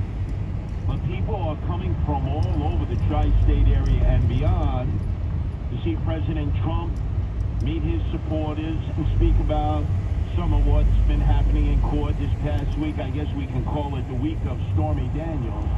The next week, we've been told, will be the week of Cohen, Manhattan, where no matter what crime you commit, Alvin Bragg, the district attorney, cuts you loose. With all the demonstrations that we've had in Manhattan, at universities that are renowned all over the world, from Columbia to CUNY to NYU. The arrests have been made by the NYPD per the requests of the chancellorships of the schools because of the illegal encampments on campus. And with hundreds and hundreds of arrests, nobody has been remanded to jail with bail. Nobody has been remanded to jail, no bail. They basically get disappearance tickets, they're cut loose, they're back in the streets to do it again and again and again. We have some of the most serious, violent, vicious crimes in the city of New York, which has become Gotham City. As our mayor, Eric Adams, has decided to become out-of-town Eric Adams and has done his own escape from New York. You remember that movie, Escape from New York? Well, this is the second movie, Escape from New York, featuring Eric Adams. He's getting out of town. Speed trap reported ahead. With the Pope, in which the Pope is going to praise him for embracing illegal aliens, migrants, because that really is the priority of the Roman Catholic Church in the United States. They have been in the forefront of rolling out the red carpet for illegal aliens. But back on track here in New York, it is interesting because so far, Alvin Bragg has decided to ratchet it up against former President Donald Trump and release everyone else who's accused of any crimes in the borough of Manhattan for the most serious of crimes. But it gives us an opportunity to preview what will probably take place in just hours on the beaches of Wildwood. An interesting place, if you've ever been there. It is magnificent. The boardwalk, the rides, the vendors, and the pizza there, which is a combination, being in Cape May, a real Republican enclave, of Philadelphia-style pizza and New York City-style pizza. But the biggest problem you have in Wildwood is what they call the seagulls, because the seagulls perch everywhere. I'll never forget, I stayed at the Seagull Motel one time, a long, long time ago, and I wondered, how come they named it Seagull Motel? Because the seagulls are there, they call them laughing gulls, and if you have a slice right in your hand, whether you're wearing a Philadelphia Phillies cap or a Met cap or a Yankee cap, those seagulls come swoop down and snatch that food right out of your hands. You've had to put up nets and everything else.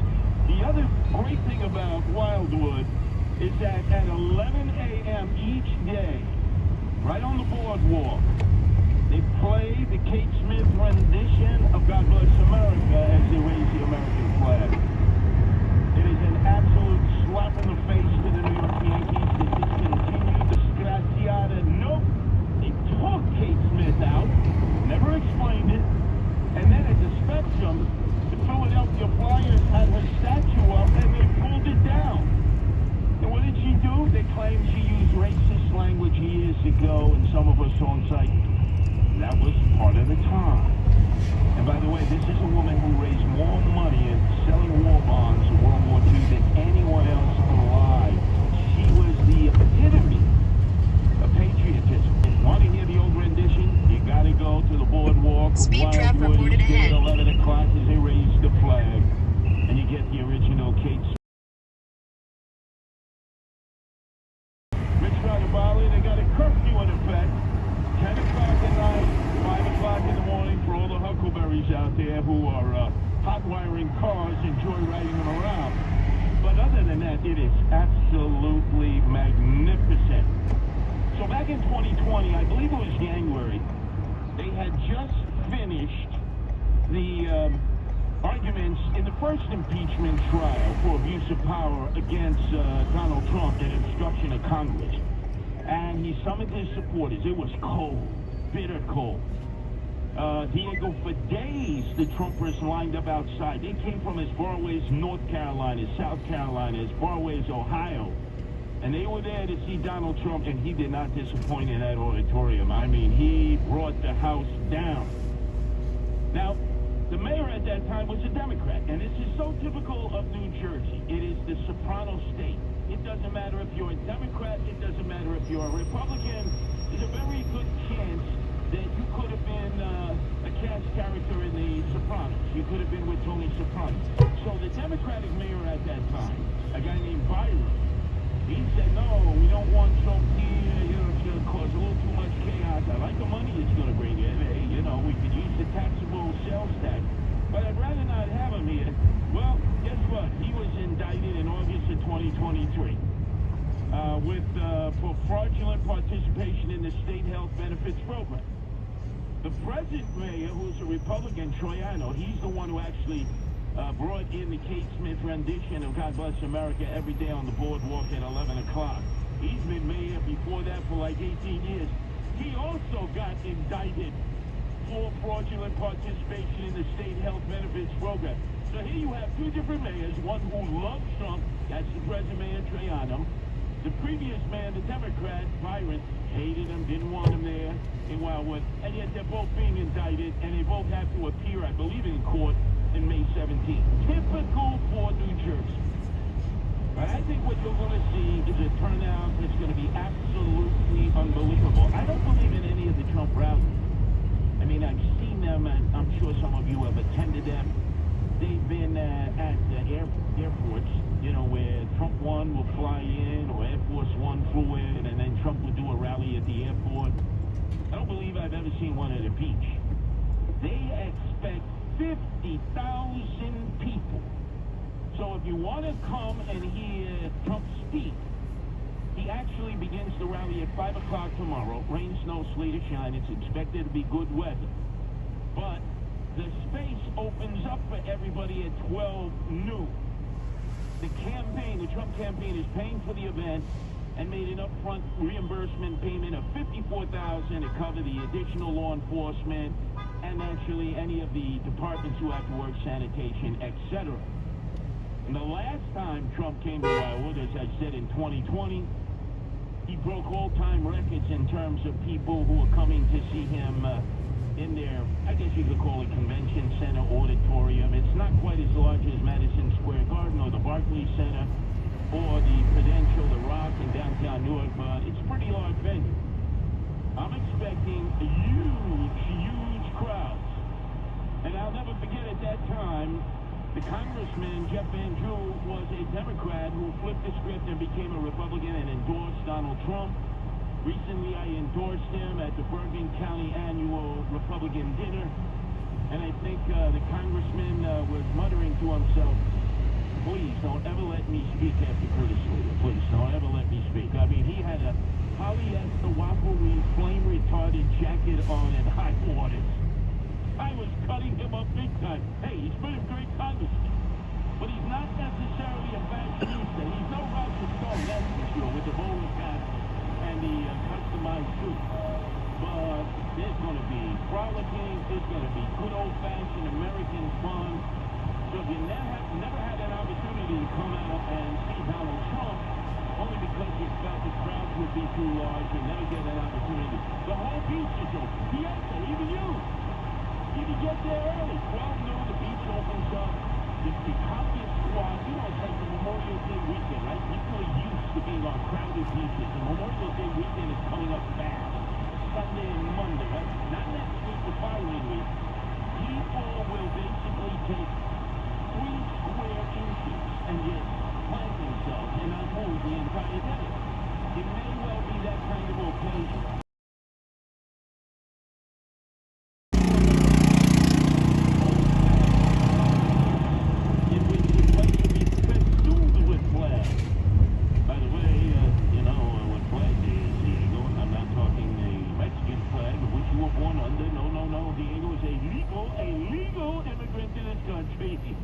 Don't get nervous, Diego. I know they just celebrated that fake Mexican holiday here, Cinco de Mayo. You never celebrated that in Mexico, right? It's September 16th, the Day of Independence, right, from Spain. Cinco de Mayo is a drinking holiday here in America, created by breweries to fool, to use technology to make you believe that it's a Mexican holiday, and that's why you need to drink a lot of cerveza. Anheuser-Busch,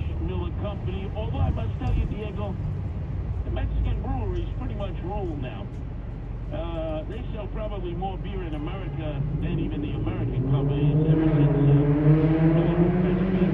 Bud Light had their problems there with Dylan Mulvaney.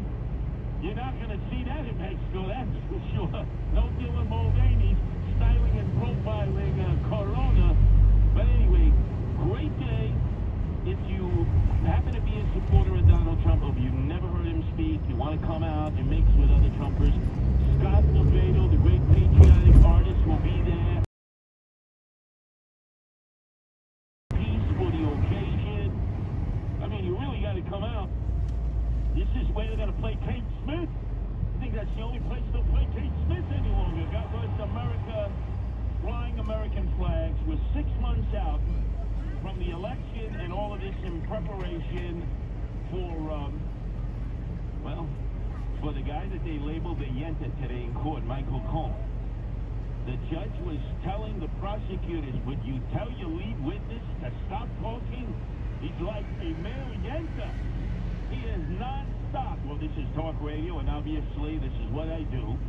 Yours truly, Curtis Lewa. I'm going to be taking you the rest of the day. We've got to go through some other situations involving Steve Bannon, who's going to be doing 4 months in jail for not answering a subpoena in testimony about January 6th.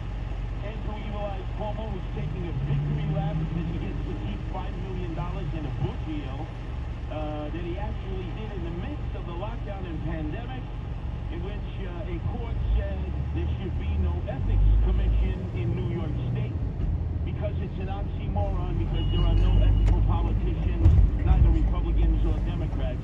And that's for sure. Not one of them is ethical. In fact, when they die from greed, what will happen is you'll pay your respects, Rich Radabali. You'll go to the wake and say, hey, they looked better dead than they looked alive. They'll have to find a Black & Decker power drill because they won't be able to close the casket. When they take them to the cemetery, they'll have to drill them into the ground. So now I've just given you a basic understanding of the corrupt politics of both New Jersey, the Soprano State, and New York, which is always competing with New Jersey for that title. The Rudy Giuliani Show.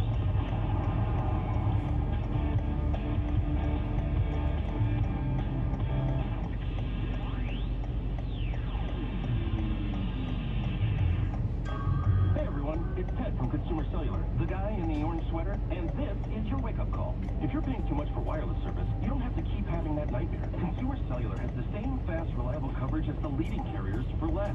And for a limited time, new customers receive their second month free when they sign up and use promo code MONTHFREE by May 31st. So why keep spending more than you have to? Seriously, wake up and call 1-888. Thank you. Have a good day. Take care. Good luck. I picked up from 303. Their aerospace protectant is awesome. So we're going to try some of their other stuff. Grab me that bottle of wash. Form of dry AMD called geographic or G. Fifth app. Don't wait. Treatments are available. Ask a witness about it. Just go to ramp.com/free. Ramp.com/free.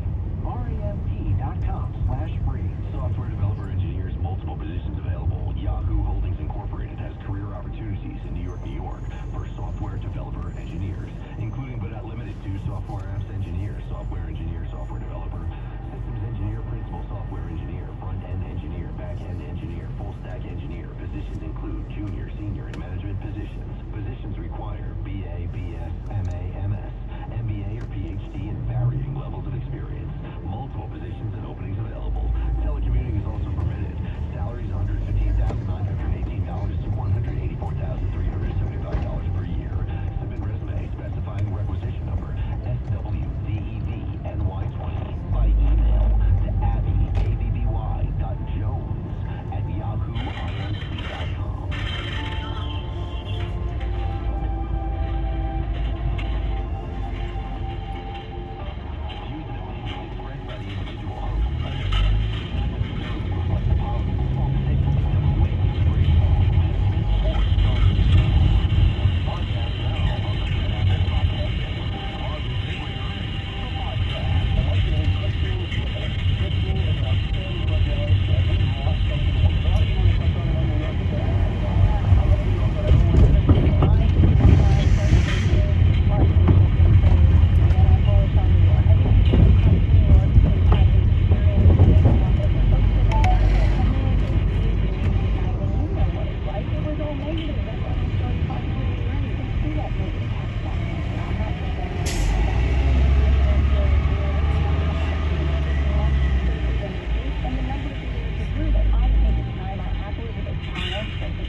Yeah. This for Kathy. Yes, thank you. Going to Brooklyn. Welcome. Right. Let's go to Brooklyn. Recommend Brooklyn Bridge. Please use your seatbelt for your safety. Time to go home, huh?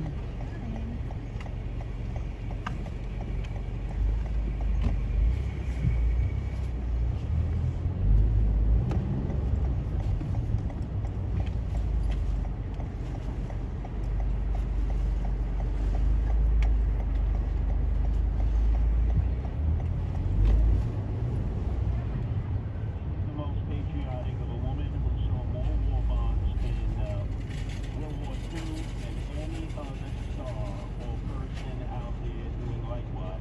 That could have been the Nazis in Europe and the land of rising sun Japanese in the Pacific. Although he soon will be in the court of Alvin Bragg, and I'll explain that momentarily. Steve Bannon of the War Room, who at one time in 2016 was co-campaign manager for Trump for president, along with Kellyanne Conway. He will be doing 4 months in prison, just like Peter Navarro did for not answering a subpoena from the House January 6th committee. He said he's ready to do that time. His more serious issue, though, is also posed by Alvin Bragg, who has decided to prosecute him for what is called the Build the Wall Foundation. This was created by citizens in the aftermath of the Trump presidency when he could not complete the wall, protecting the country from Mexico. They took it upon themselves to raise millions and millions of dollars. The face of the program, Brian Kopech, who had lost both of his legs and arms in the Iraq War, pleaded guilty. He's doing time. He's had to pay back millions. Some of the other co-conspirators did that.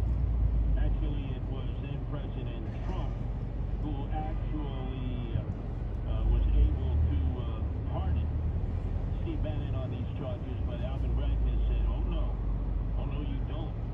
So Steve Bannon will end up being in court. No date has been applied to where some of that money has gone. Steve Bannon says this is all part of a political conspiracy to go at people like Roger Stone, to go at people like Navarro himself. But I would say in this particular case, knowing what I do about it, man, Steve Bannon, where did all that money go for the wall? Hey everyone, it's Ted from Consumer Cellular, the guy in the orange sweater, and this is your wake-up call. If you're paying too much for wireless service, you don't have to keep having that nightmare. Consumer Cellular has the same fast, reliable It doesn't exist, meaning we don't. That dynamic exists for us. Wake up! Call 1-888-FREEDOM or visit consumercellular.com.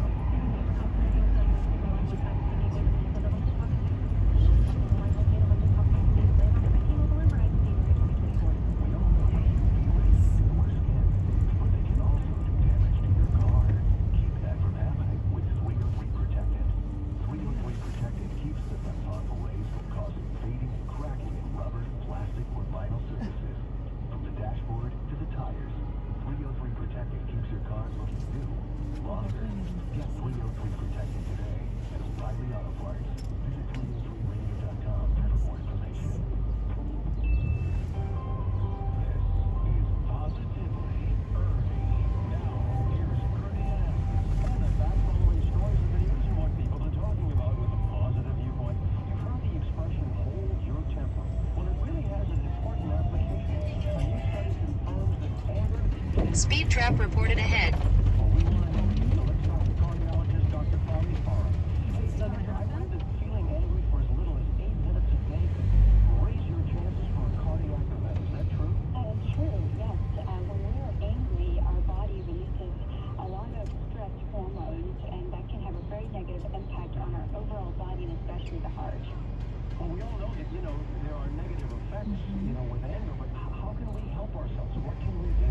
Prevention is the key,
So my hair is like a little straight right now, but it'll go back. He said it'll go back to like the texture or the curl, not the texture.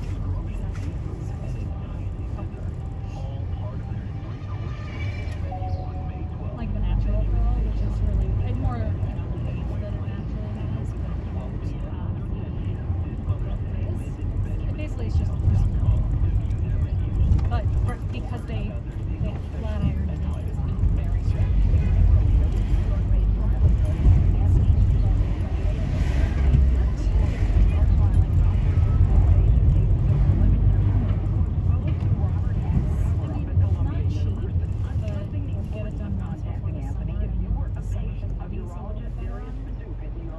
I used to get it done all the time. I haven't done it.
Speaking of, check out my Insta story. Charlie Penn was on the Today Show this morning.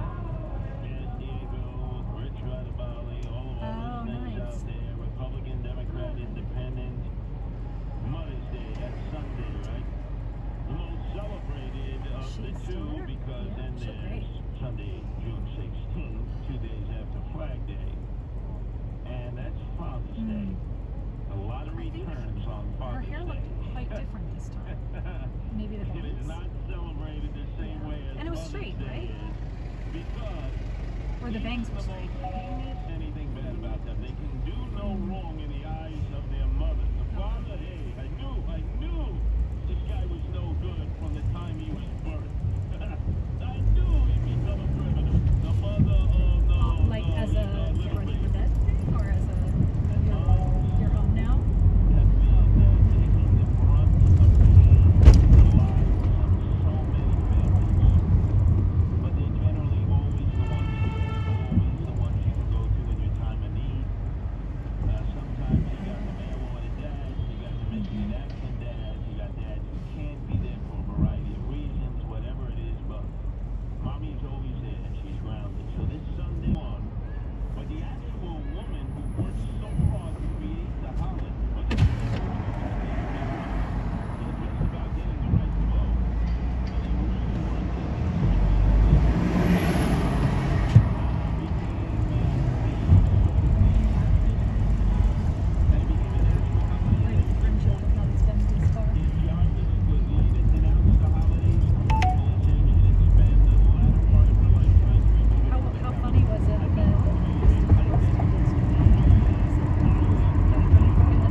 picking on the Jewish kids. Mr. Lerner was the first Zionist I ever met. He told everybody this. You touch your hair on any of these Jewish kids' heads, I'm gonna kick your tuchus. We looked at the black kid, like, what the hell is that? Well, it was kind of, I mean, it probably felt a little elevated. We just knew not to mess with Mr. Lerner, but he was my history teacher in 8th grade. I was in SP class, 3-year SP. From the AV room, he brought in a black and white TV, plugged it in, and we watched. We watched the 6-day war. We watched Israel with its tanks fend off Syria in the Golan Heights.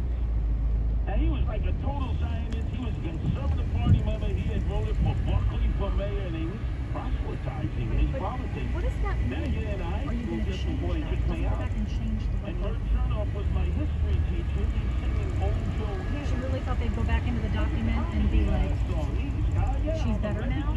This doesn't exist anymore? And he talked to us all about it.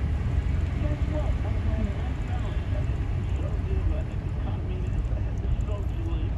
Oh, speaking of the socialists, you know, Malcolm Gladwell would love to have President Donald Trump go to jail. He's got 56 felony charges, 34 hanging over his head. And one thing we learned in history class, and I'll always be grateful to my teachers all along the way, because that was my favorite subject, is we had a guy running for president who was in jail at the time of the national election. We had gotten to go to World War I. Remember, we simply as long Central Park, Fifth Avenue, they desecrated the pro-Palestinian, pro-Hamas, pro-Hezbollah demonstrators, desecrated the monument to our World War I heroes. But as part of World War I, we got in late. Because a lot of opposition was getting involved in that war. Even to the Germans, we called them the Huns, even to the Brits, the French, not our war, but we got involved with who was best involved. And the socialist candidate for president, who in the previous election had gotten 2 million votes, and 6% of the votes, ran in 1920 while in jail.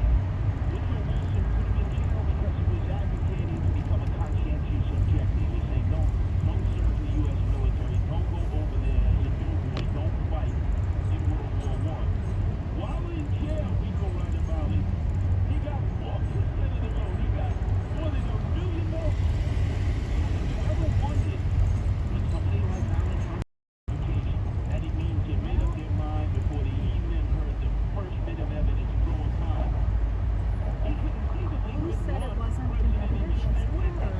Because I gotta tell you, sentiment in the streets, this was never a pro-Trump area, especially in Black and Hispanic areas. They are piling on. They are victimizing Donald Trump. I mean, a lot of groups before wouldn't have even thought of voting for Donald Trump. They were Republicans. That's all shenanigans. So, whether you want to think about Mom, which I hope we all do, whether she's with us, I would say to people it's not competitive even for this. what do you want to think about? I mean, granted, they're gonna People, my they have account manager is remediation with the acting a bullies, little with the thugs, with the gangbangers, with like she got annoyed with me in our pod meeting. 4 weeks vacation already this year, and so she was out for 7 days and came back Wednesday, and so all Wednesday, all Thursday, all morning, all I hear is my inbox is a mess, like, can you forward me this email? Can you tell me where this is? Can you get me my info? So like the gen expert means like, it is your responsibility to get me your inbox when you take vacation, like, and it doesn't take 3 days, and especially, and also, I'm like, no, can't think that, just be patient. And I know she's annoyed because there's things that I jumped in there and I forwarded it to the wrong person. I don't think she files anything. She's literally constantly like, searching Gmail so hard. What's the subject line? I'm like, I understand searching Gmail's hard, but if you put files, you just put it in your file, and then all you have to do is look at the most recent note in the file. So today, she hasn't responded to something that I flagged for her on Wednesday at our check-in on our pod check-in on Wednesday. I was like, hey, Laura asked me for this response on Monday. I wrote back yesterday and I said I wrote back that day and said, you're back on Wednesday and bought us some time, but she's already emailed first thing Wednesday morning looking for this. It's just like their weekly reporting. Can you take care of this today? She didn't do it. It's Friday afternoon. So I flagged it. And she literally wrote back, 1:30 and you were going to peace out and leave everything until Monday. I'm not going to point it out again. She's not my assistant, and what would Baron do?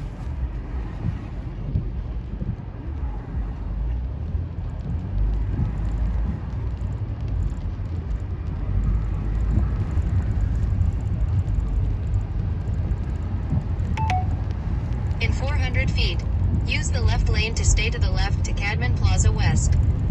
Stay to the left to Cadman Plaza West.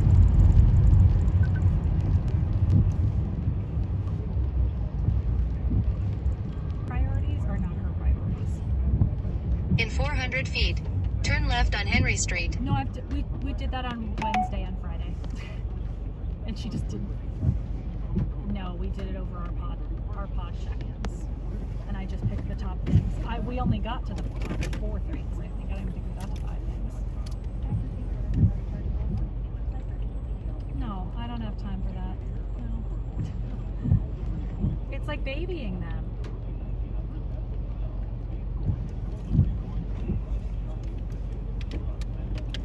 Wait, I can't hear what you're saying. It sounds like you're in a pool. No, not. Okay, there you are, yeah.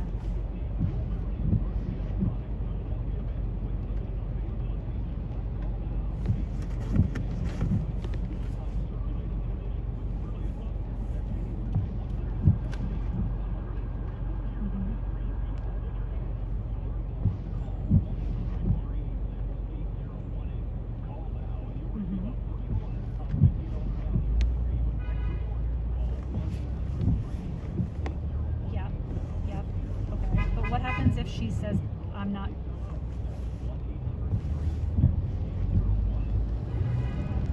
What if she says, I have to do X, Y, Z first? I can't prioritize these things immediately now. That's what she's done on Tuesday and Thursday.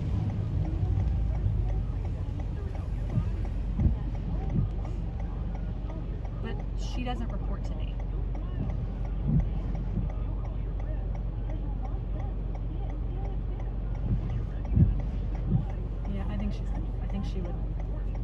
I think that would actually make her more pissed. Yeah.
Thank you. Have a good weekend. Thank you for choosing us. I'm just gonna hope that she's back to normal on Monday and that we're back to normal on Monday.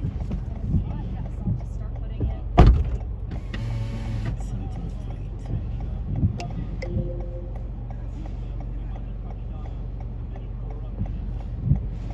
Go get a pizza. Go get a pizza. Of our lives, Andrew Evil Eyes Cuomo. The son of Mario Faccia Brutta Cuomo, King Cuomo the First. And I must tell you that yesterday he was dancing the tarantella Rich Radabelli out at the mansion of his brother Chris Fredo Cuomo. He is Fredo. And he was so ecstatic because an appellate court had ruled that there could not be an ethics commission for government in Albany, the state capital, and I actually concur with the appellate court because there is no ethics in Albany. You can't find an ethical Republican or Democrat. They're all hopelessly corrupt right down to the marrow of their bone. But they said that he could keep the $5 million in cash that he got for a book that he wrote right at the start of the lockdown and pandemic. Remember, every day, I know you, Rich Radabelli, you watch 12 noon. You had the new touch to the cafe, right? You had a little be scared. You were watching him as he had the PowerPoint, discussion about how you couldn't run a store, you couldn't go outside, you had to have a mask. If not, we were going to put you in jail and take every nickel, diamond, penny that you had. And then he had a following, like groupies, the Cuomo-sexuals, who would stare at him because he would wear these pullover governor shirts in which you could tell he had a nipple ring, and he would flex, and everybody said, he's going to be our president. He's going to be our president. There was no talk of Biden at that time. It would be the first Italian-American president. And he wrote this book, American Crisis, 50,000 hard copies, and got $5 million for it. Now, you know what that was. That was whining, dining, and pocket lining him because, first of all, nobody was reading that book. Second off, he forced his state employees and junior aides to work on it. He's totally guilty. Now he thinks he's going to resurrect himself and come back after destroying New York State. He now wants to run for mayor and destroy New York City over my dead body. But just remember, ladies and gentlemen, there is a date that he cannot avoid, Andrew Evil Eyes Cuomo. It is June 11th. There's a congressional hearing. You have avoided the subpoenas for a year. Now you must attend. He's demanded that it be closed doors, Rich Radabelli, because he doesn't want us to know how those 18,000 elderly died under his watch when he signed an executive order early in the lockdown and pandemic, when they were infected with coronavirus and COVID-19, to ship them from a nearby hospital back to the senior citizen long-term nursing home care unit. 18,000 people died under his watch. And his house guard, Melissa DeRosa, who was there to defend him, did a Zoom conference with Democrats that we all saw, in which he said, we had to lie, we had to do it, because Jeff Sessions, the Attorney General of the Trump administration, was going to indict us. So understand why we lied. Well, I would have said, well, isn't he a politician? Yes, well, they all lie. To different degrees. Sometimes they fib, sometimes they embellish, sometimes it's a little white lie, sometimes it's an El Grande lie, sometimes the lies cause people to die unnecessarily. So mark it down on your calendar.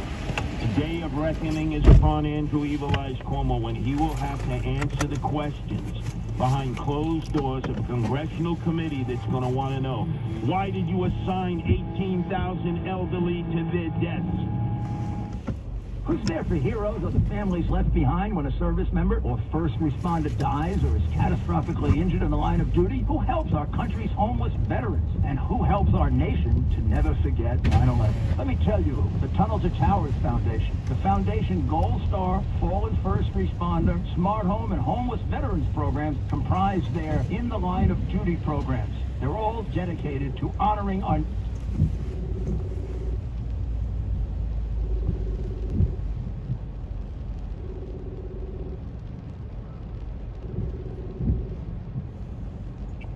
What? Take umbrella, it's raining outside. Okay. If you want my umbrella, it's in the bike room. Do you have the bike room magnet? No. Yes, you do. You should have. Okay, take umbrella. There's a red umbrella there. We'll take one. Okay. Time to pick up Aya. See you later. Take umbrella.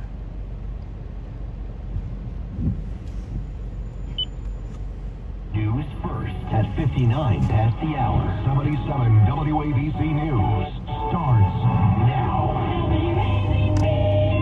77 WABC chime time, 4 o'clock, 52 degrees. Skies are overcast on this Friday, May 10th. Good afternoon, I'm James Flippin.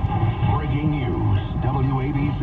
Florida Republican Congressman Corey Mills has filed articles of impeachment against President Biden for withholding some military aid to Israel. Biden, in a CNN interview this week, said he would continue to supply defensive weapons to Israel, but said the U.S.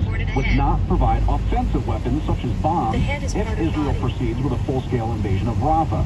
Mills has unveiled his impeachment resolution that accuses Biden of a quid pro quo, equating Biden's handling of the Rafah circumstances to the first impeachment of former President Trump. Trump was impeached for allegedly withholding aid to Ukraine as a result of a corrupt and failed investigation into Burisma, an energy company that had President Biden's son Hunter Biden on the payroll. And there is audio of Biden admitting he got a prosecutor in Ukraine fired who had been investigating his son. Meanwhile, former President Trump says the trial that accuses him of falsifying business records in New York is an outright sham. Brooklyn is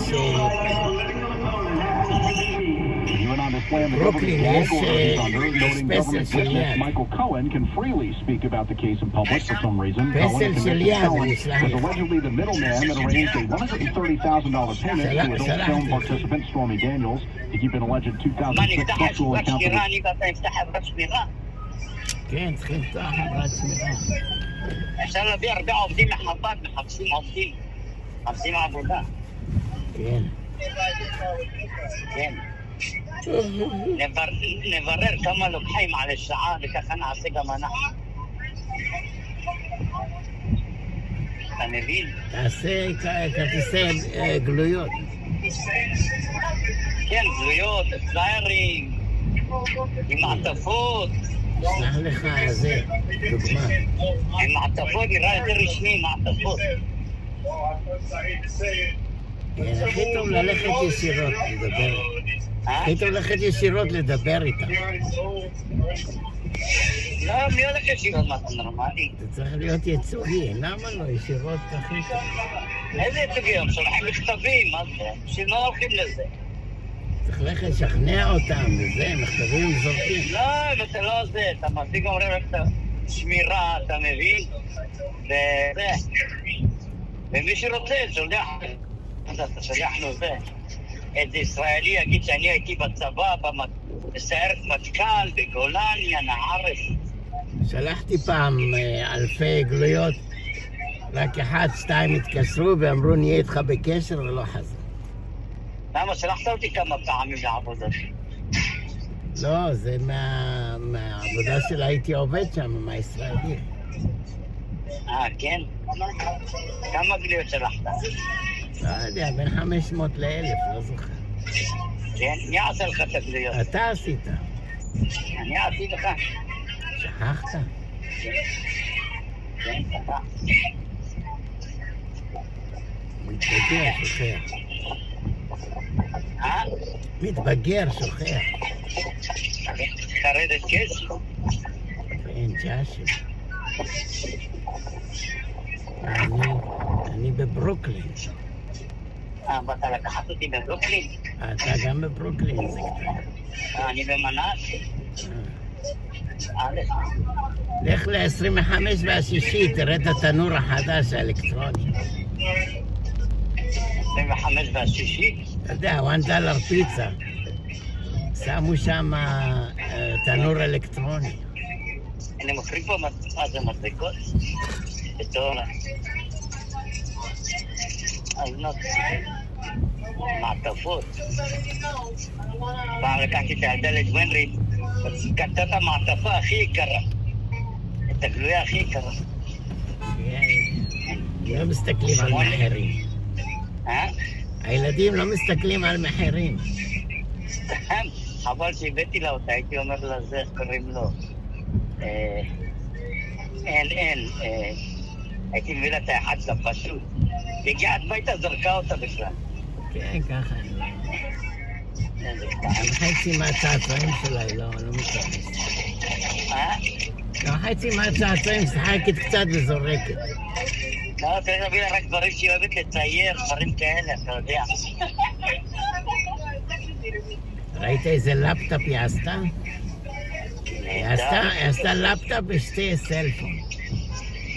היא עשתה מאוס ועשתה הכל. אני אומר לה, את יודעת, הלכתי לחנות של המדבקות ולא על המדבקות. אז הוא עושה לי, אתה לא חיפשת מספיק טוב. You must look better. חכמה. זה ילדה. You need to look harder. You didn't look enough, it is good enough. לקחתי אותה לטארגט בשם 34 והשישית. אני בא לשאול את האיש שם, הסקיוריטי, איפה המחלקה של הילדים, של הגברים. משכת לי את היד, אומרת, don't ask him, I show you where is it. אומרת לי, אל תשאל אותו, אני אראה לך, כאילו הייתה שם לפני כן. אני אראה לך איפה זה. מה רצית לשאול אותו? את המחלקה של הילדים. במחלקה של הגברים. שר לקחה אותי לבייסמנט, למחלקה של הילדים. היא לא הייתה שם. איזה כתב, בטח הייתה שמה עם האישה, אני יודע. כן, לך תדע. איזה כתב. מצחיקה היא. I didn't look good enough. Much look better. אז קנינו בגדים, דברים, והיא רוצה לשלם עם הכרטיס אשראי שלה, יש לה כמה כרטיסי אמריקן אקספרס. אז אני אומר למוכר, אני משחק אותה כאילו נשלם דרך הכרטיס שלה, אבל הכבדתי את הכרטיס שלי מתחתם, ואני משלם דרך, אתה יודע, הווי-פיי, דרך הטאפ, אתה מבין?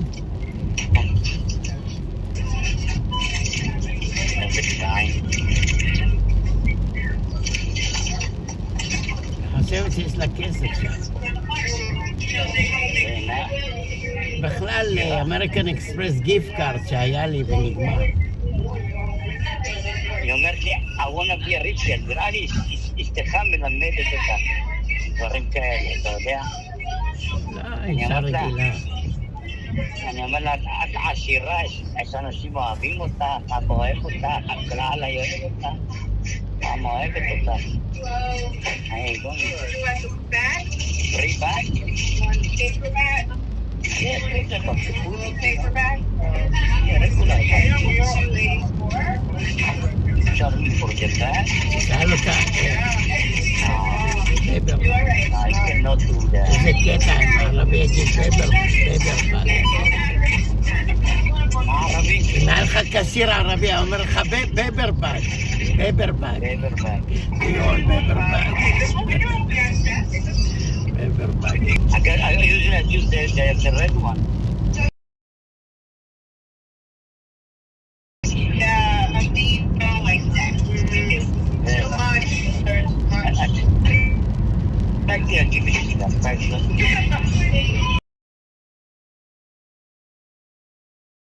Good.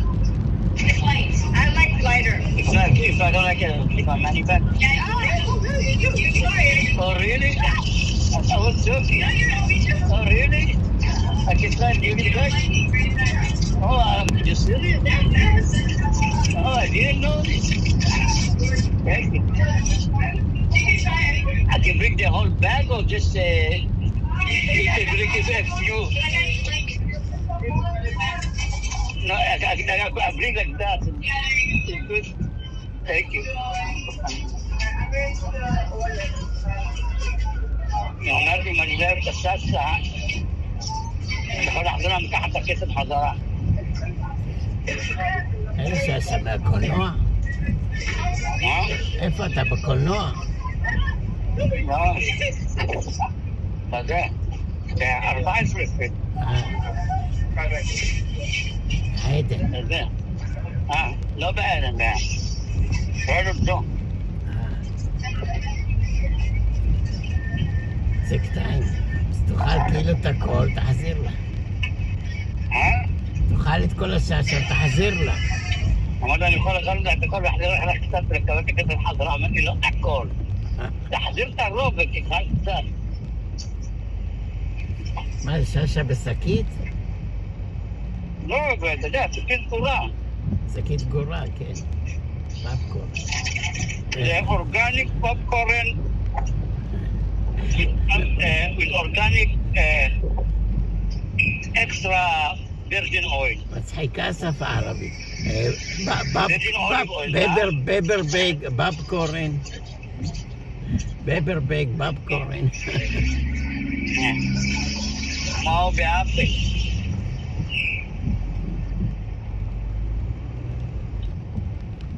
הוא אומר לו, אני לא אוהב את הצבע של הטלפון שלי, אני רוצה להחליט אותו. הוא אומר, no problem. But we have today only one color in the store. אני אומר לו, which color? We have deep purple. deep purple. איזה קטעים. deep purple טוב. אני אומר לו, סליחה, אני לא... יש לי בעיה שמיעה, אתה יכול לחזור? מה אמרת? I got a hearing problem. We have deep purple. כרגע מתחיל על דקות שלו. We have deep purple color. מה? We have deep purple color. האנשים קלטו את זה. איפה עובדו שם? אומרים לו, we take it from here. No, I'm good. I have a patient with this guy. I have a patient. לא, לאפל. למה אתה יותר טוב לאפל ככה? אבל I have a patient, בכל משפחתי בצחוק. הם קלטו את זה שאני מסתכל על המקצת שלו. גם אנחנו יש לנו מבטא, מה אתה חושב? גם אנחנו יש לנו מבטא, מה אתה חושב? כן, אבל הם קלטו את זה, ואיך קוראים לו? ישר בא אליו כמה עובדים מהזה. העובדים שם אומרים לו, it's okay, we take it, hey. I say hey. Let me say hey. זה. היי, יש לי רעיון של טראמפ, אתה יודע מה שטראמפ יעשה? שילך מהבית משפט, מהקרימינל קורט, שילך ישר ל-9/11, אתה יודע, הממוריאל. כן, רעיון טוב, אתה יודע. כאילו, אתה יודע, להראות רספקט, אתה מבין? חנות חדשה, בפורט אבניו ב-14. איזה חנות? בסט ביי? גיפט קונביניאנט סטור, אייס קרים.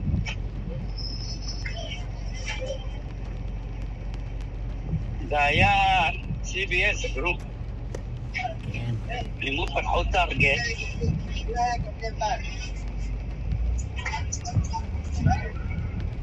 לא פעם הספר, בחזור לו מלח. זה פרווה, קניתי אותו בגלל שזה פרווה.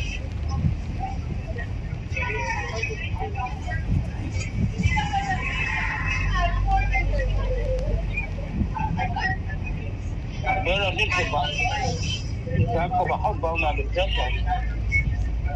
אומרים נערים.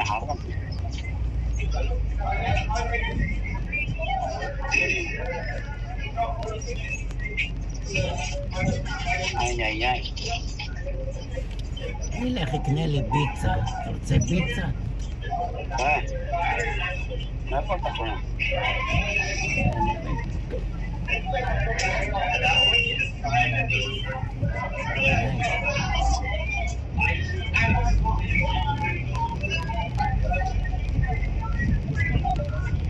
מאיפה אתה קונה פיצה?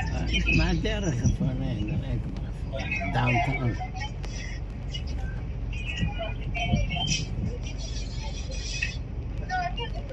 יש אחד פיצה בברודווי ב-40 סטריט, בין 40 ל-41, כל הזמן יש לו תור. מהבוקר עד הבוקר, זה היה 24 שעות. מה, 99 סנס? לא. אנחנו מוכר גז ב$3.5-4.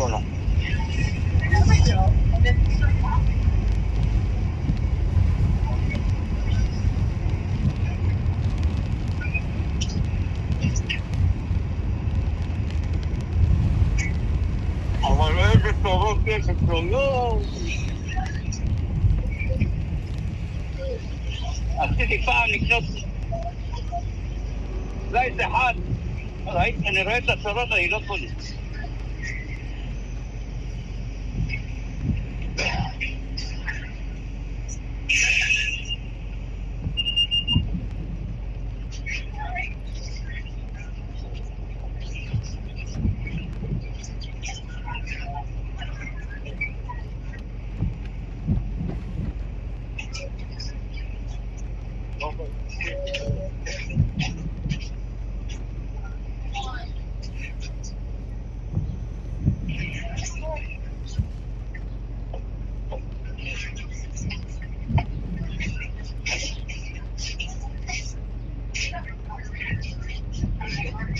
Sorry.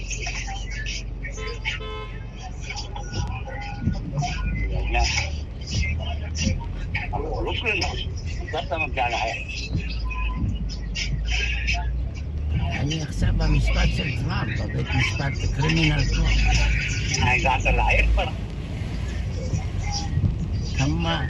כמה זה של, אתה יודע, החדשות, הניוז, יושבים פה קבוע, הם לא זזים מפה, איזה קטעים. כן. בחדשות רואות על כולה כמה דקה, שניים. כן, ויושבים פה 24/7, עשו להם אוהלים, מתנחלים פה. בכלל לא נמצא פה והם נמצאים. 24/7. על יד הבית משפט בונים איזה 20-30 קומות בית כלא. במקום שנביא אותם מקומות אחרים שיהיה פה קרובים לבית משפט. ואני יהיה פרוזדור מהבית כלא ישר לבית משפט. זה עולה כסף בסוף שלנו. ביטחון, כסף. הרבה פעמים בורחים. תביאו אותם באותם מקום, עושים מסדרון מהבניין לבית משפט.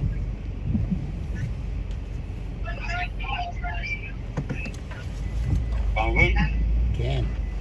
ככה ישירות, קרוב לבית מה שנקרא. יעשו מהבסמן, יעשו מעבר לבית משפט ישר. ככה לא צריך הסעות. ומה יהיה עם הרייקלס? סגרו את הרייקלס? וככה מתכננים לסגור אותו. ככה מתכננים לסגור את הרייקלס. רייקלס, הכלא. מתי כאלה בניו יורק צריך להיות על קומות?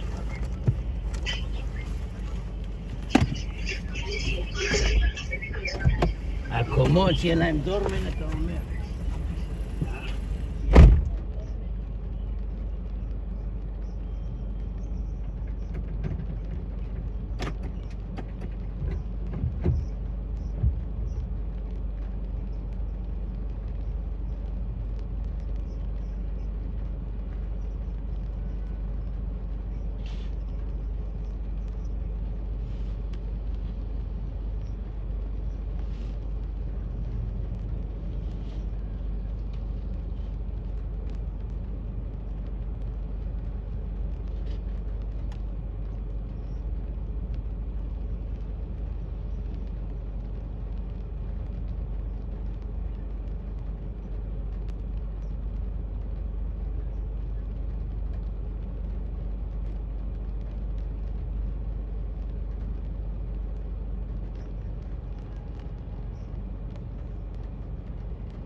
protest at Columbia, but no encampments, no taking of student buildings, no anti-Semitism against Jewish students. If you can't respect that, have the NYPD handle it, or even consider calling in the National Guard. But whatever you do, if these protests get out of control again, squash them.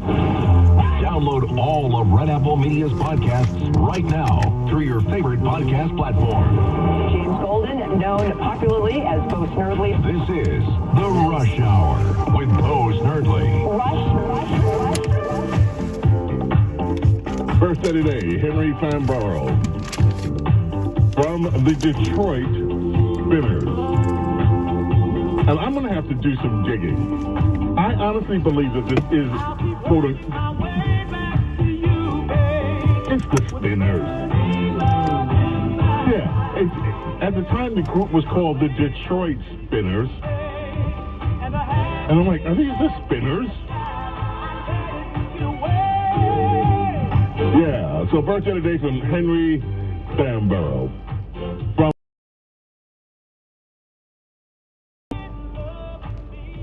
1980 went number 2 in America. Number 1? No, it went number 2 in the UK across the pond. It was the number 1 song here in the United States of America. Working my way back to you. All right, I mentioned at the top of the show that Noam Layden, our great, wonderful news director, has been doing a series you all are familiar with. It is called Road to the Election. And I want to play today's Road to the Election for a very specific reason. The topic is about the economy.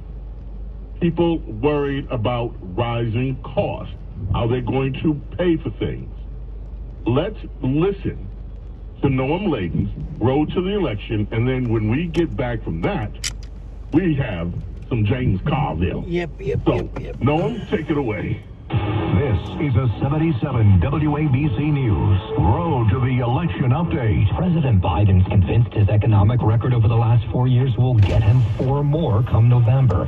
He's been hitting the topic hard out on the campaign trail over the last few weeks, reminding Americans that he was the one who brought the U.S. back from the brink during the pandemic. When I started this administration, people were saying there's going to be a collapse in the economy. We have the strongest economy in the world. Let me say it again, in the world. Biden was in Wisconsin this week trying to convince voters there that he'll bring inflation down further. He won the state by just 1 point in 2020. Polls show him behind there today. During the previous administration, my predecessor made promises which he broke more than kept.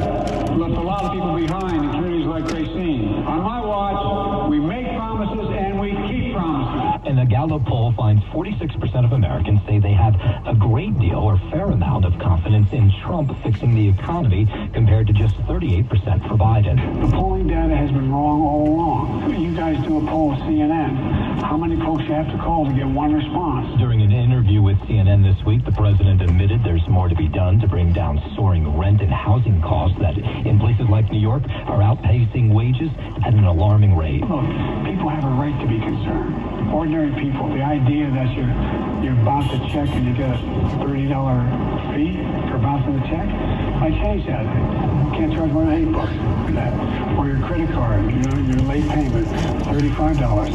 I mean, there's corporate greed going on out there. But the 81-year-old continues to be incredibly optimistic that when voters compare his record to Donald Trump's, they'll decide that he should stay on as commander-in-chief. He's never succeeded in creating jobs, and I've never failed. I've created over 15 million jobs. Other than Herbert Hoover, he's the only other president who lost more jobs than created. Noam Layden, WABC News. Yeah, and so Noam, so on point with this one.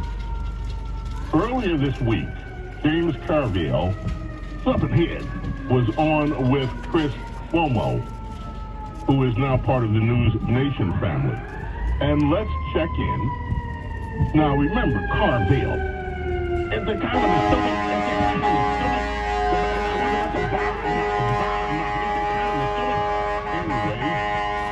what that sounded like with Chris Cuomo and Carville. Let's bring in Democratic political strategist James Carville. You know, you're the father of It's the Economy, stupid, and it certainly is in this election. And there's a disconnect between Wall Street and Main Street. And the president seemed to forget that in this interview. Well, let me join the head scratches, okay?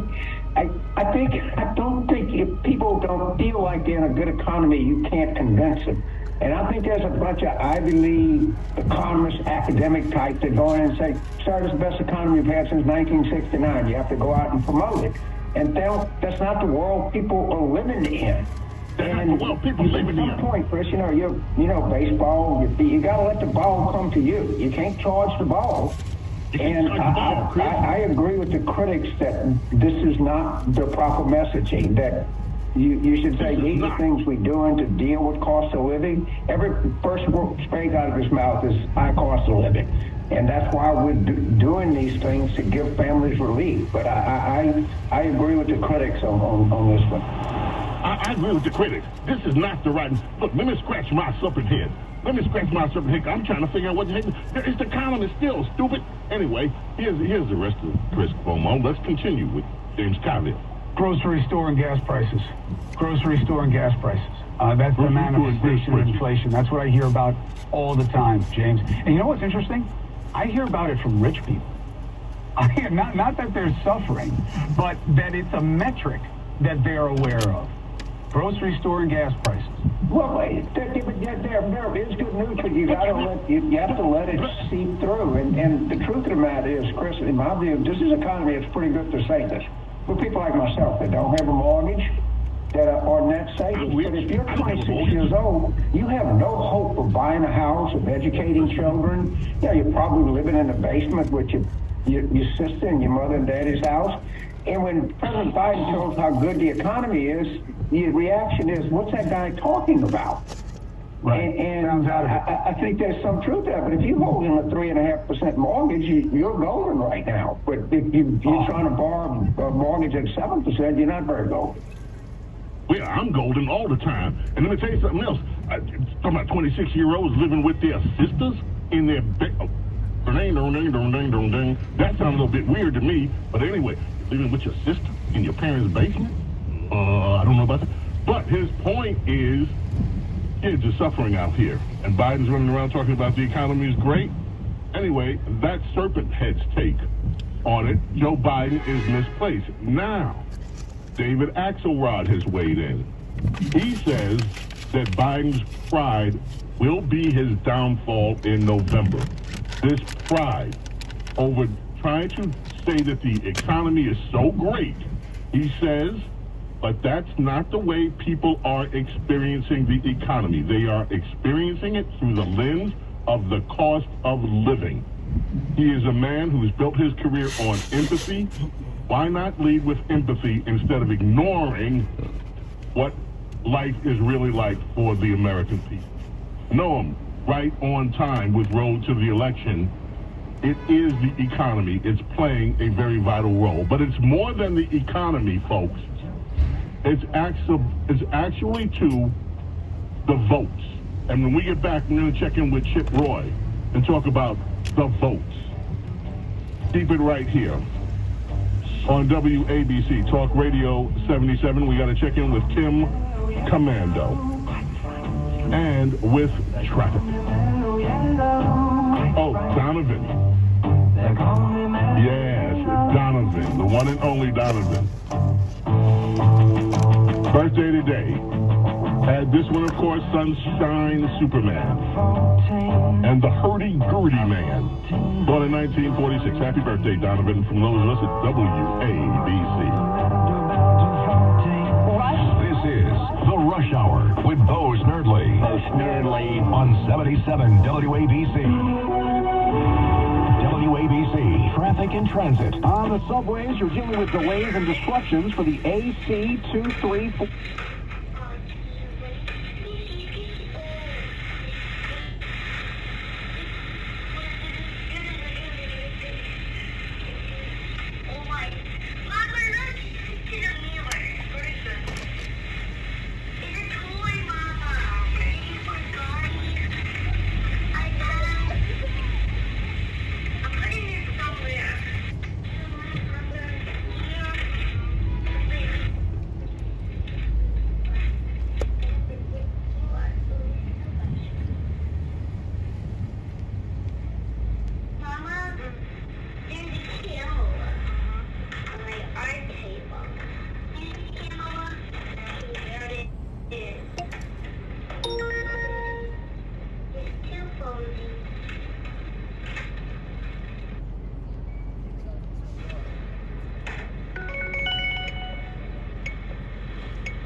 you doing? I'm good, thank you so much. How you Going to New Jersey, yeah? New Jersey City, okay. Okay, welcome.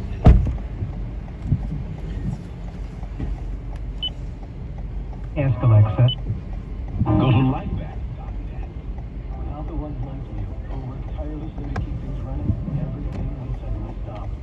Hospitals, factories, schools, and power plants, they all depend on you. No matter the weather, emergency, or time of day, you're the ones who get it done. At Granger, we're here for you. Professional-grade industrial supplies. Count on real-time product availability, fast delivery. Call clickgranger.com or just stop by. Granger. For us, get it done. Mild plastic, aluminum, freeze-dry spray. That's 24/7 lasting freshly straight from Mexico.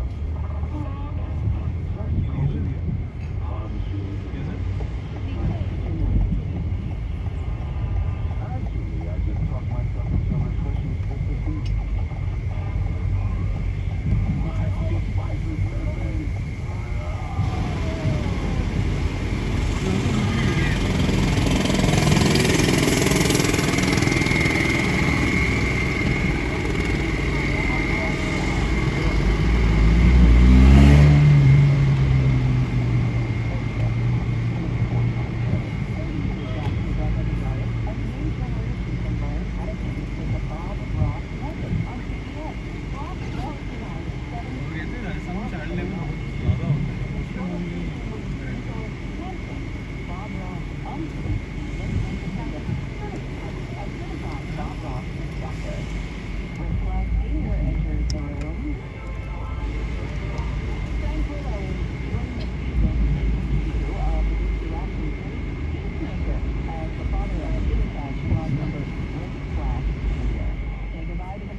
Estimated time in traffic, 27 minutes.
Market and Hollis Tunnel. That's going to cost you about 30 minutes. You also have a portion heading into Chapman at the Arizona Bridge on the upper level.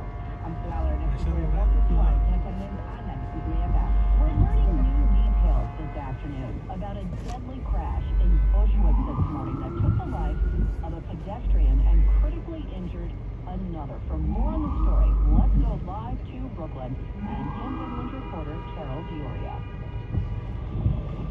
This ship is sad story. It doesn't get worse than this. The collision claimed the life of 71-year-old Juanita Vidal, and it left her 44-year-old daughter in critical but stable condition. And the police say it was a speeding car that caused the whole thing at Eldridge Street and Knickerbocker Avenue. I was just there at that site, and there's a little memorial put up with candles and a balloon that says "Brother Mom." And I spoke to 3 teenagers who they are friends with the woman who died. It was her grandson. It was his birthday yesterday. And they said, here, he should have been celebrating his birthday with his grandmother and his mother, and instead now he's grieving. So the boys were upset. They said everybody in this neighborhood knows each other.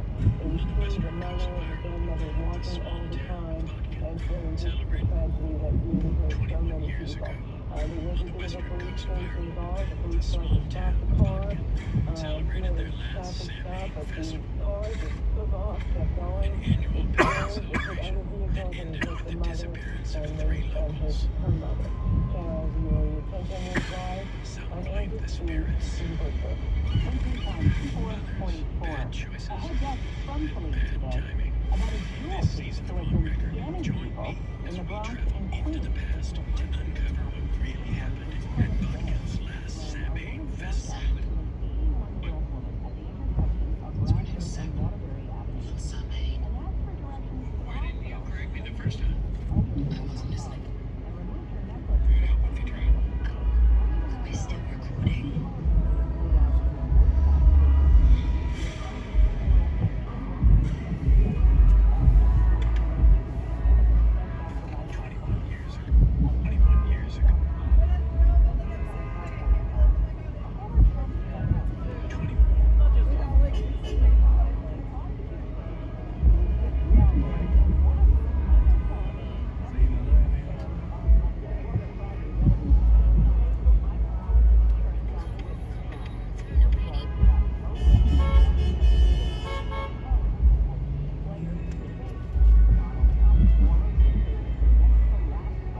करके बोले ऐसे भी नहीं के बोले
might have to do like.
your Ford Mustang or Bronco and your share of $65,000 during our Race to Drive promotion. 1 point equals 1 entry. Here Friday, May 31st, starting at 3 p.m. when one cash winner will be announced each hour. 2 winners will be called at 7 p.m. to claim their car and cash. Discover the excitement at Jake's 58 Casino Hotel.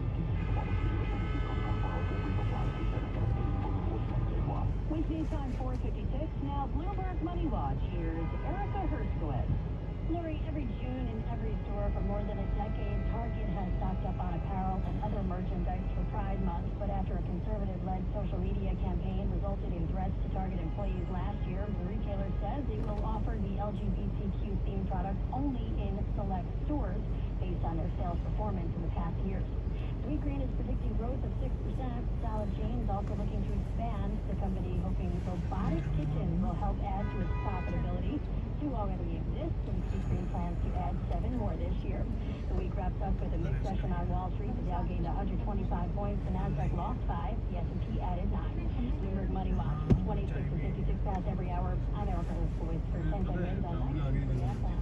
Weekday time 4:57. You get what you pay for. Replacement windows. Richard here. Cheap vinyl windows and slightly not question. Still need to replace them again. देख रहा हूँ मेरे साथ पूरा बैठ के देखा था ये तू मेरे से किसका फॉलो करता है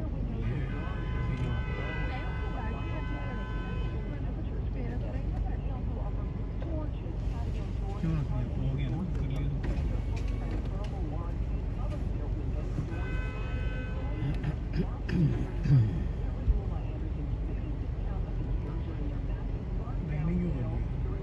देख लेंगे ना ऐसा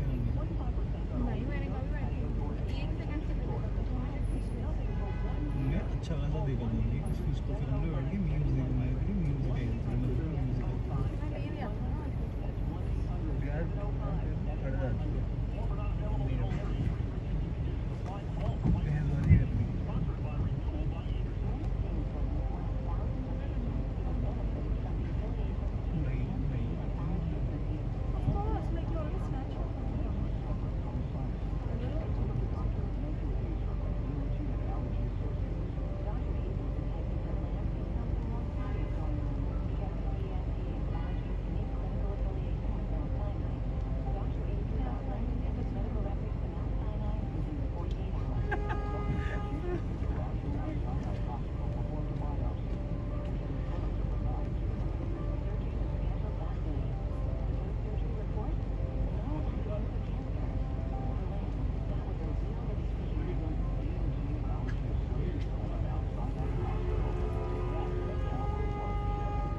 describe the status quo. And she admits the status quo in terms of legal weed created a vacuum for illegal shops. Reports are coming in that Israeli tanks have captured the main road through the center of the Palestinian city of Rafah today. And that leaves the eastern half of the Gaza Strip city completely encircled by Israeli forces. Residents reported explosions, gunfire, heavy fighting between Israel forces and militants with Hamas and Islamic Jihad. Ceasefire talks between Israel and Hamas ended with no agreement yesterday. All this after President Biden had said the U.S. will withhold offensive weapons to Israel if it attacked the city, given what he sees as an unacceptable risk to civilian loss of life. And now, a Republican congressman out of Florida has introduced articles of impeachment against Biden for withholding that aid. A new survey suggests the majority of Americans are unhappy with the pro-Palestine campus protests. The YouGov survey found half of respondents oppose those protests. A quarter said they support them. A quarter said they're not sure. Respondents also split on the nature of the demonstrations. About equal parts said they think the protests are nonviolent. Some say violent, some say not sure. Planet Fitness raising its $10 a month membership plan for the first time in 26 years. Welcome to Planet Fitness. The largest gym chain in the nation will now charge $15 for its classic membership starting this summer. It's not raising the price of its $25 monthly Black Club membership, which offers perks and access to more locations. The executives of Planet Fitness didn't know why the company is hiking the price by 50% for the first time since 1998, but it does come as higher interest rates and construction expenses slow down new gym openings. I'm Michael Cassidy. In sports tonight at 7 o'clock, the Indiana Pacers and New York Knicks will tip off for Game 3 in Indiana. And Pacers head coach Rick Carlisle been fined $35,000 by the NBA after he criticized the officiating in the 2 games played so far. Both New York wins. Here's your Ramsey Mazda Weather Center forecast. Tonight, a 30% chance of rain, cloudy otherwise, gradually partly cloudy, below near 47. Saturday, mostly sunny, high near 62. Rain in the forecast for Sunday's Mother's Day. Otherwise, mostly cloudy, getting up to 58. WABC time, 5:03. Captain Cosby coming your way next, 52 degrees. We've got overcast skies in Midtown Manhattan. I'm James Flippin. And remember, the news never stops at WABCRadio.com.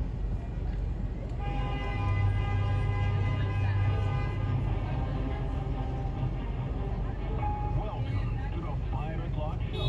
It's time for Common Sense. Now, it's Captain Cosby with John Cassidy and Rita Cosby. Fighting for truth, justice, and the American way. Bringing common sense to the world. Now, here's John Cassidy and Rita Cosby. Well, thank God it's Friday. It's been a long, tough week. It has. Ending with this Friday today, which was a tougher day. And I guess the news stories are out that one of the greatest mayors in New York's history is no longer with WABC, and you know, we had differences of certain differences, and I still think he was a great mayor, and he was America's mayor, and he'll always be America's mayor. Yes, sir. Yeah, absolutely. That's Rudy Giuliani. Clean up the crime, made New York City economical again. He made the city very safe for those 8 years, and Mayor Bloomberg followed and kept the city safe. You think about after 9/11. A great 20 years. After 9/11, extraordinary. You think about what he did. Yep. Absolutely. It's difficult sometimes when people have differences, and it's very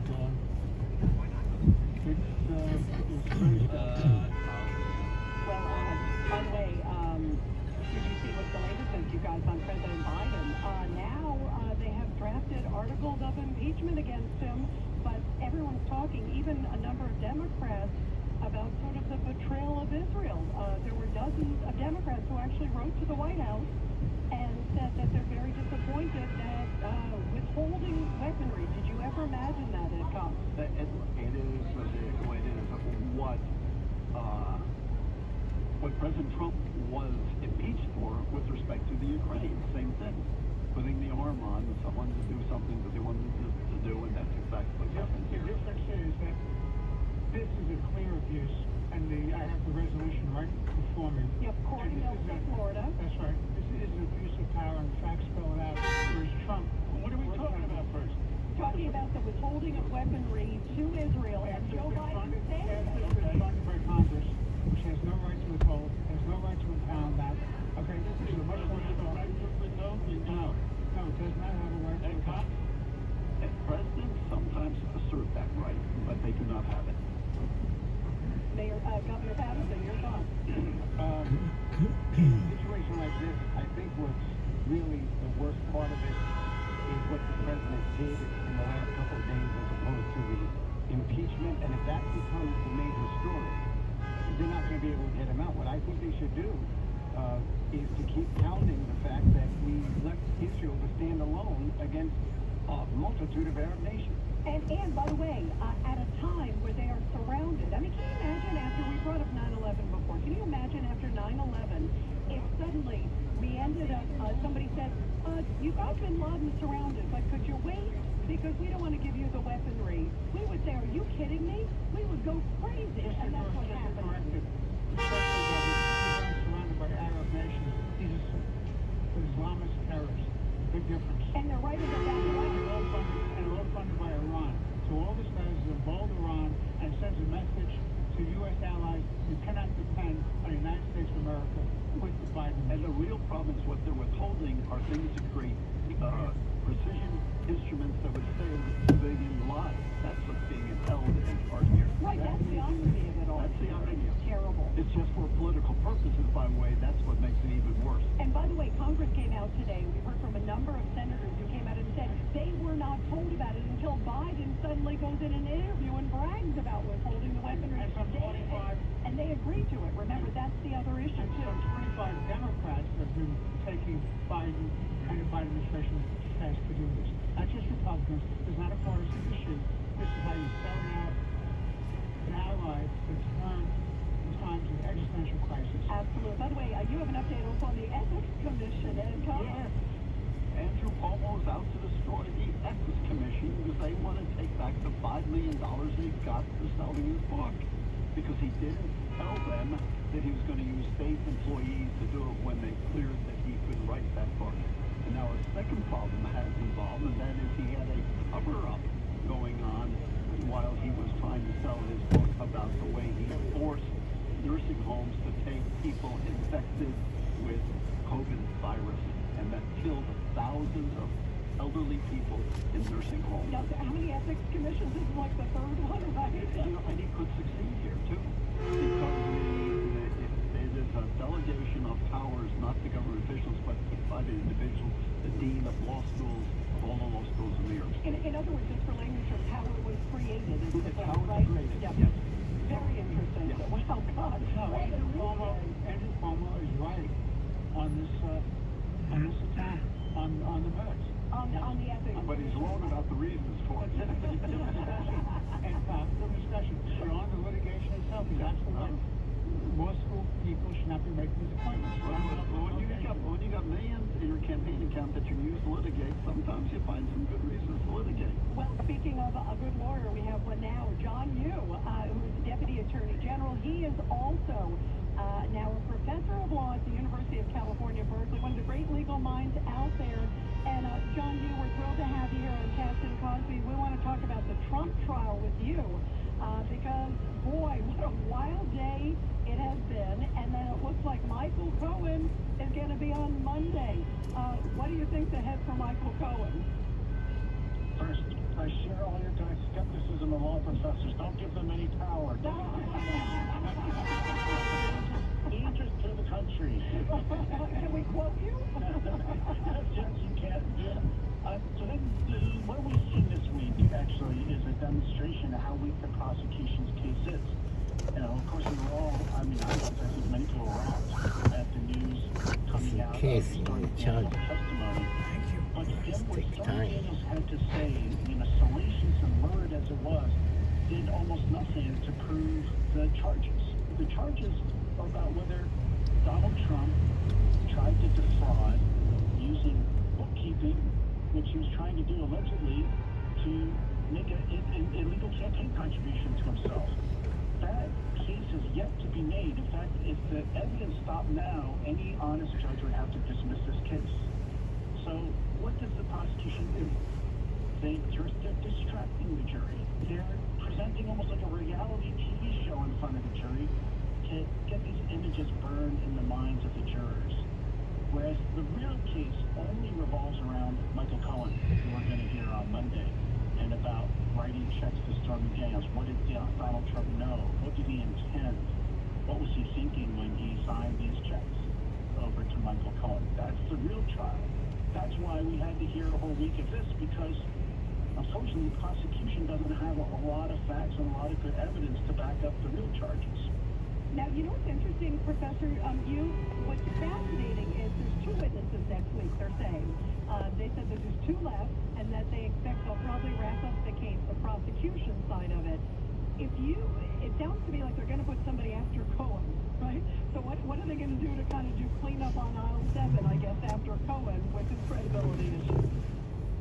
Yeah, well, first, notice that they dropped Karen McDougal, and the reason they did that, I think, is because they're so worried now that they went too far, bringing up Stormy Daniels and all the, again, the salacious testimony that they elicited, and that the judge allowed. That they're worried, I think, that they've gone so far they might have triggered a mistrial here. And so, what would you do? Now you're pulling back. Right now they're dropping witnesses. Now they have Michael Cohen. They might have an accountant. But they're not going to put on anyone else sensationalistic like that because, well, they achieved their objective, which is to burn in the juror's mind. These stories that Stormy Daniels was telling, even though it's distracting from the real facts of the case, only Michael Cohen is really important now. He's the only one who can prove the prosecution's case at this point. And John, we have Ed Cox here. This is a criminal case in search of a crime, isn't it, John? What's the crime here? That doesn't make clear yet. Is that I can say that?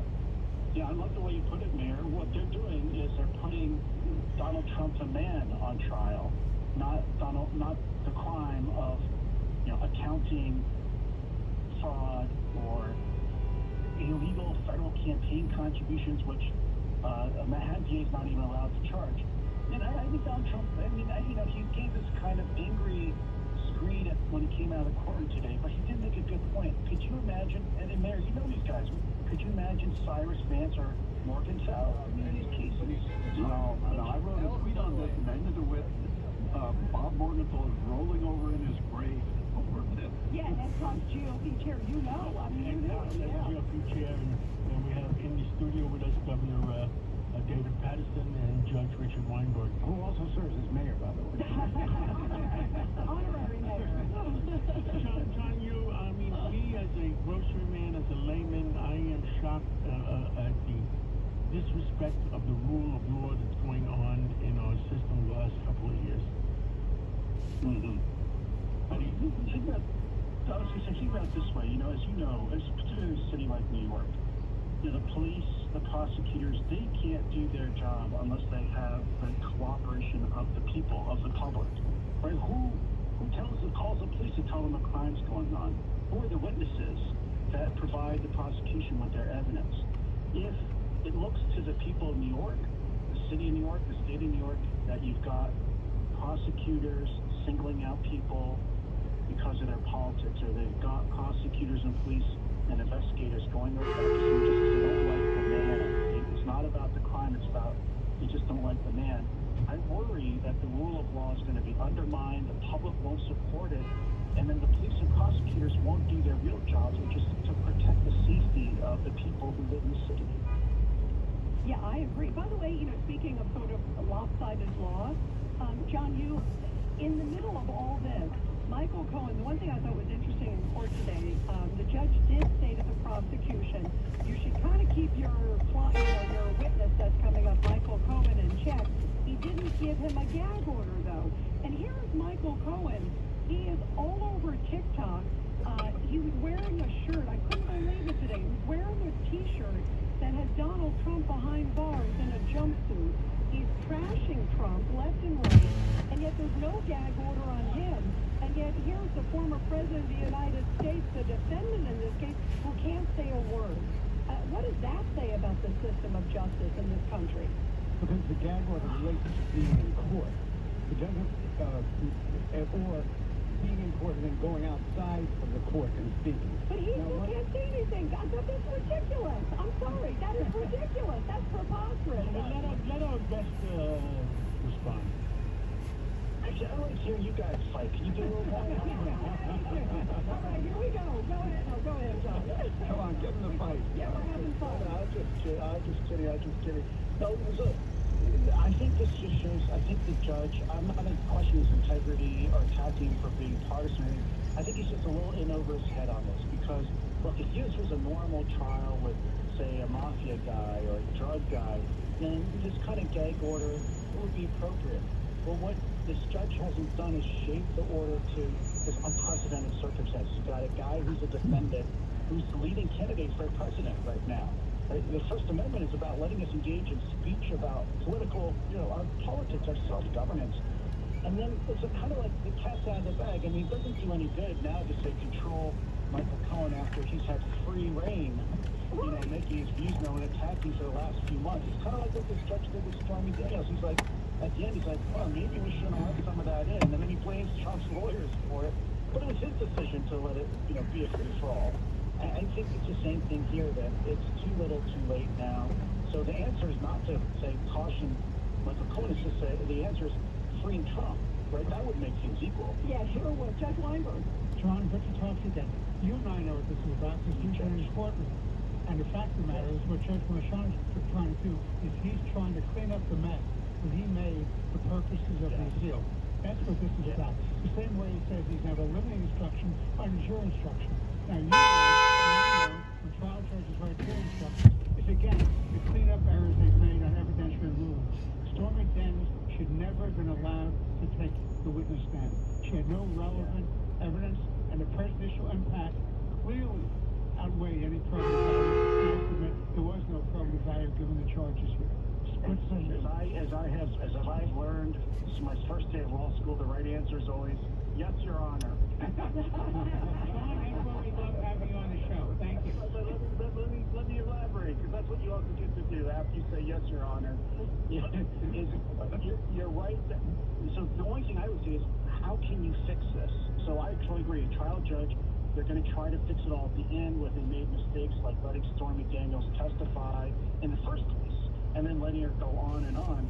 But I'm trying to figure out, how do you actually say that? What kind of, you can't say to the jury, now forget everything you heard Stormy Daniels say. That's the kind of only thing in the trial that they're going to remember. Yeah, how could you forget that? I think, John, I think you're absolutely right. In real life, this is reversible error. If you have an honest appellate bench, they will reverse on this. The problem is the political harm, the public relations harm to Donald Trump. Yeah, what happens until after the election? That's right. I mean, it can't be redeemed. That's the problem. Yes, the only way you could have fixed it, I think, and I'm surprised you didn't do this actually, is I think you could have lifted the gag order and just said, okay, but one of the things, I think that the prosecution's doing something pretty clever here, which is they're trying to goad Trump into testifying. Because if you're right, Judge, that the harm has been done in the minds of the jury and the public, the only way he can fix it, Trump can fix it, is he's got to tell his side of the story.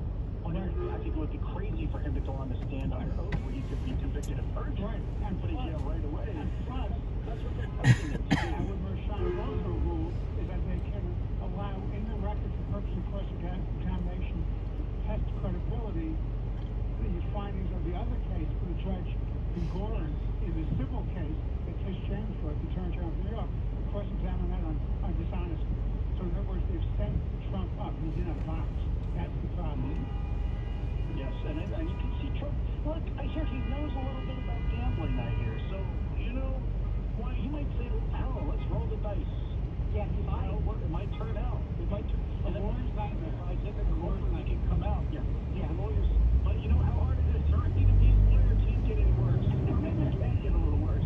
Yeah, it's going to be a wild week. John, thank you so much. I could talk to you forever. You are so terrific. Thank you. You got to come back on again soon. Thank you so much. And you guys, we were talking about Israel.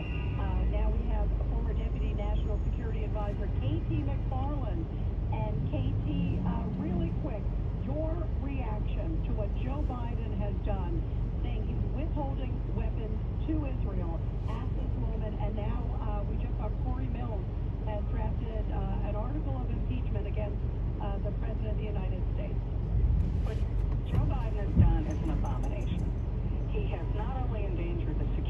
Israel, probably even the survival of the state of Israel. But what he's done to American foreign policy globally is he's told every ally we have, don't count on us. We'll change our mind if we think it makes electoral sense. Because Joe Biden is doing this not for Israel, not for the United States, not for peace, not for saving lives. What he's doing is he wants to win Michigan and Minnesota, and he needs Muslim American voters to do that. He can't get the American people to elect him. He's got to go for these crazy fringe groups who are busy chanting death to America, death to Israel, kill all the Jews. That's where Joe Biden's foreign policy is being made, is from those voters in Michigan and Minnesota. Yes, that talks to don't you think he also wants to stop the student riots from rolling right into Chicago and around his convention like happened in 68? 1968, which you and I remember so well.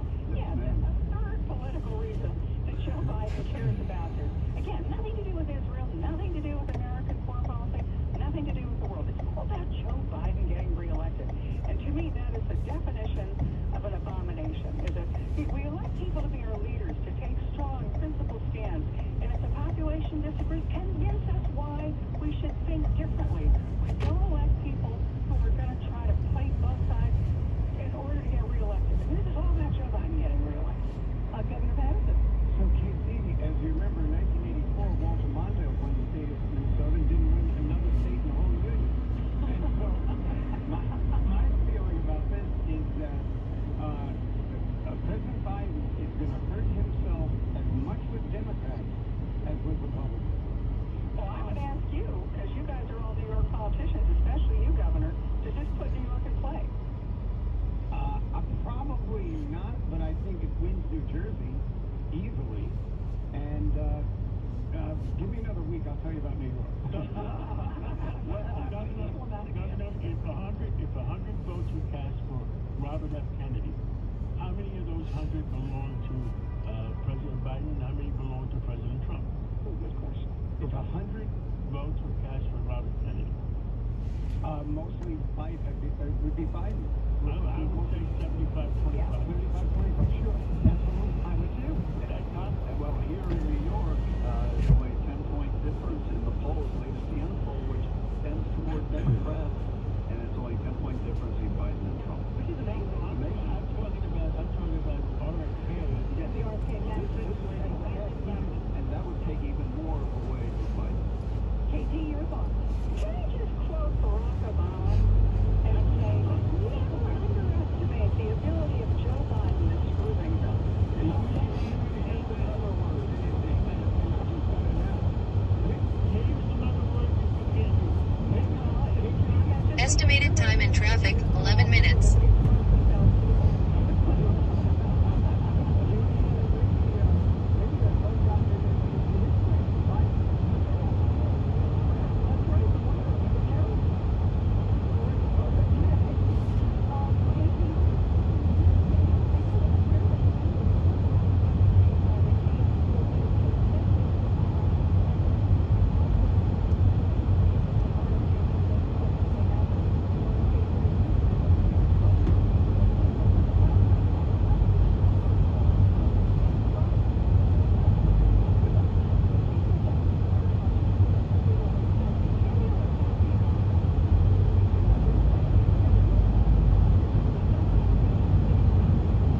in a quarter of a mile.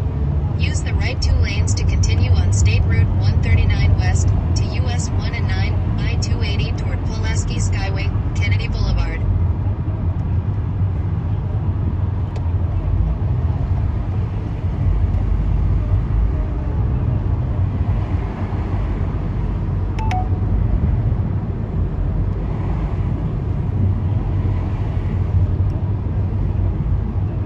Continue on State Route 139 west to US 1 and 9, I-280 toward Pulaski Skyway, Kennedy Boulevard.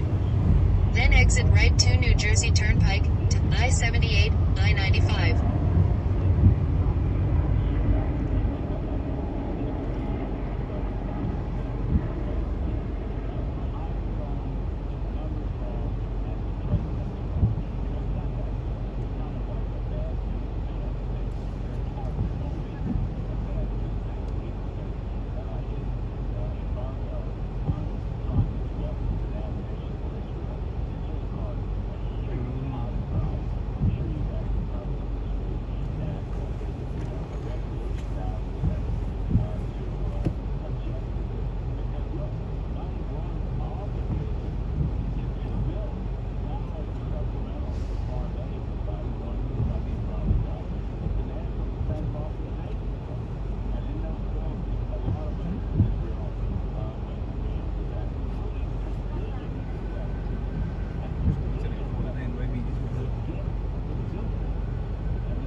Take the Turnpike 78 or Right to Pulaski? New Jersey Turnpike to I-78, I-95. Okay, I'm just gonna follow the GPS.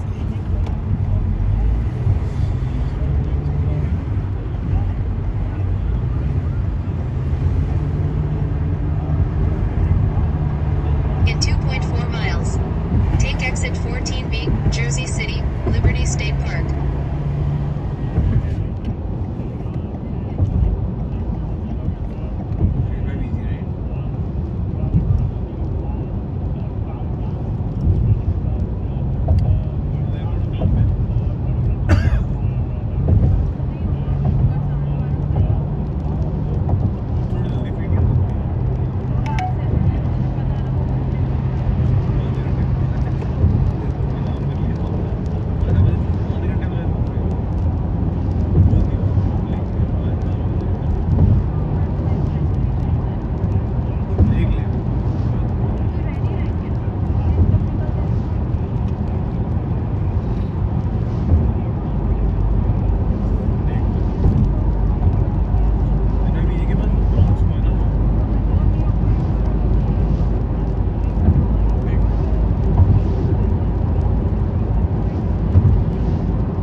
Jersey City.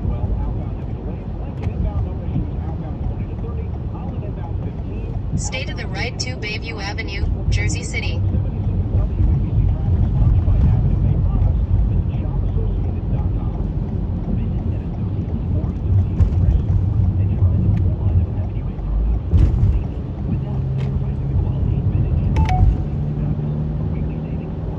In a quarter of a mile, turn right on Garfield Avenue.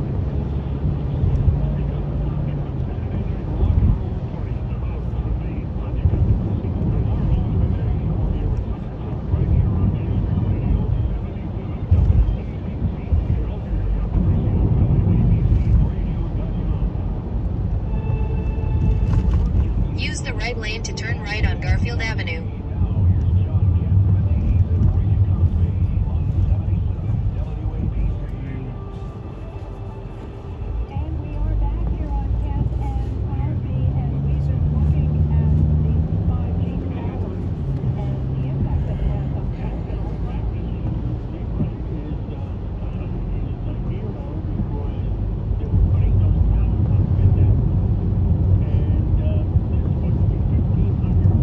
In half a mile, turn left on Union Street.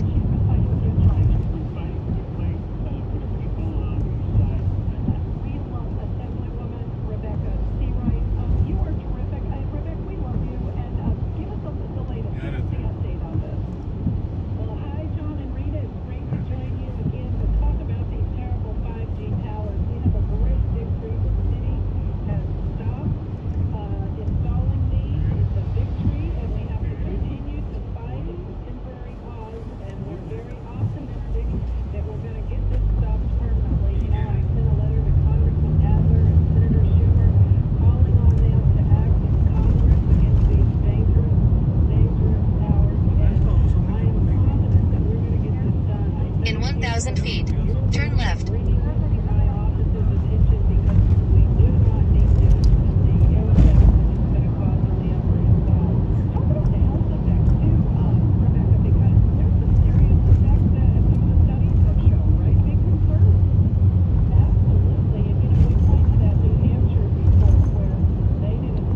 Turn left on Union Street.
क्या ही बताऊं मैं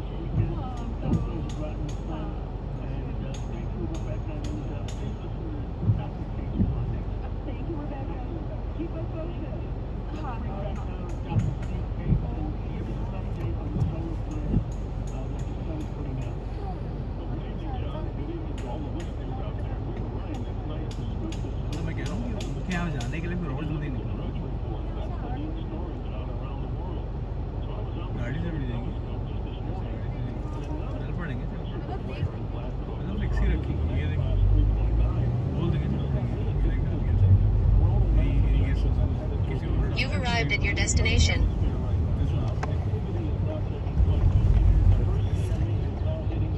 Okay, and you are here? You've been here before? Yes. Yeah, so it's basically Okay. Airbnb. We're staying here. Okay, so your trunk is... yeah. Okay, thank you. Have a good day. Good luck.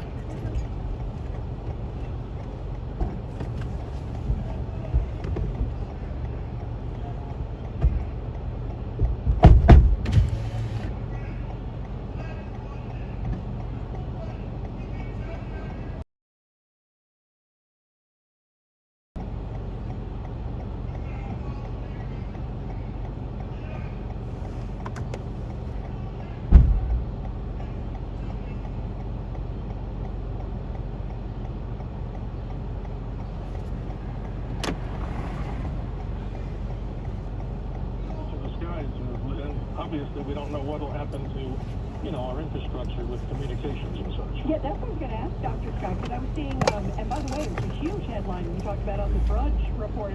World tunnels of rain for severe geomagnetic storm. And I understand Dr. Nicholas is telling us that In 300 feet, turn right. Outside during the summer. Yeah, do we have an idea? Because that is so interesting, John, what you're talking about with the pregnant women. I mean, how long? Do we know how long, like, pregnant women should stay inside?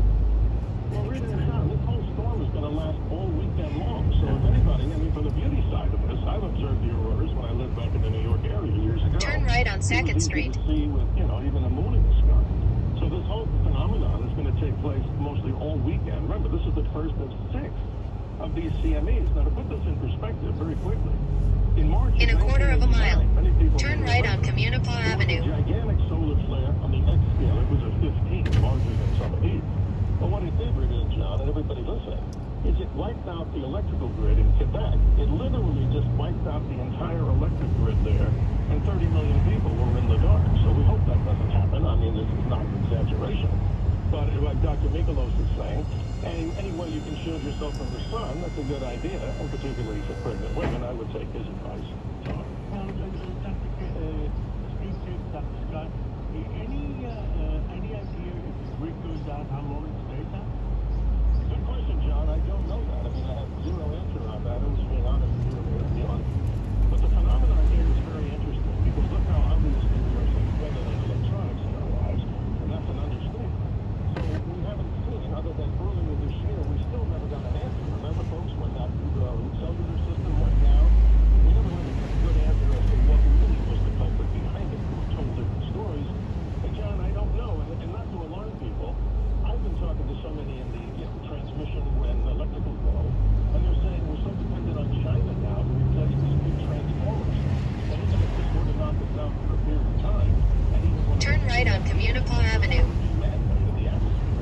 we may not be able to snap back anytime quickly because of the lack of available systems to get us back online. So I think there's not much you really can do other than the usage of it. You have an electric car. Since the difference between what I lied about is there's a Faraday cage, which is something that we could talk about. Most people are not going to spend the time and money to build this magnetic cage around their house or car. If you have an electric car, just tell me what the grid is. You probably can't. You might as well just sell it for pennies on the dollar because that's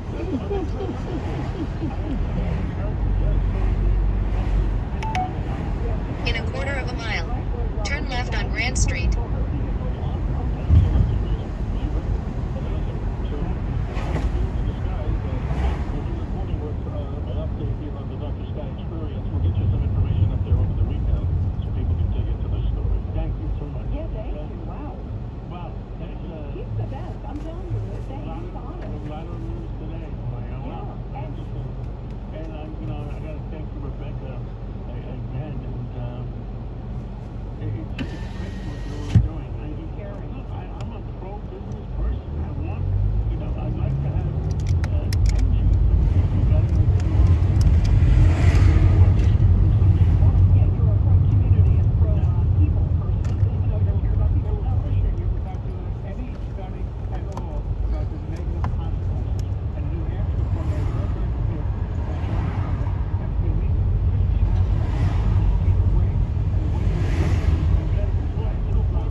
Jersey Avenue.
First Street.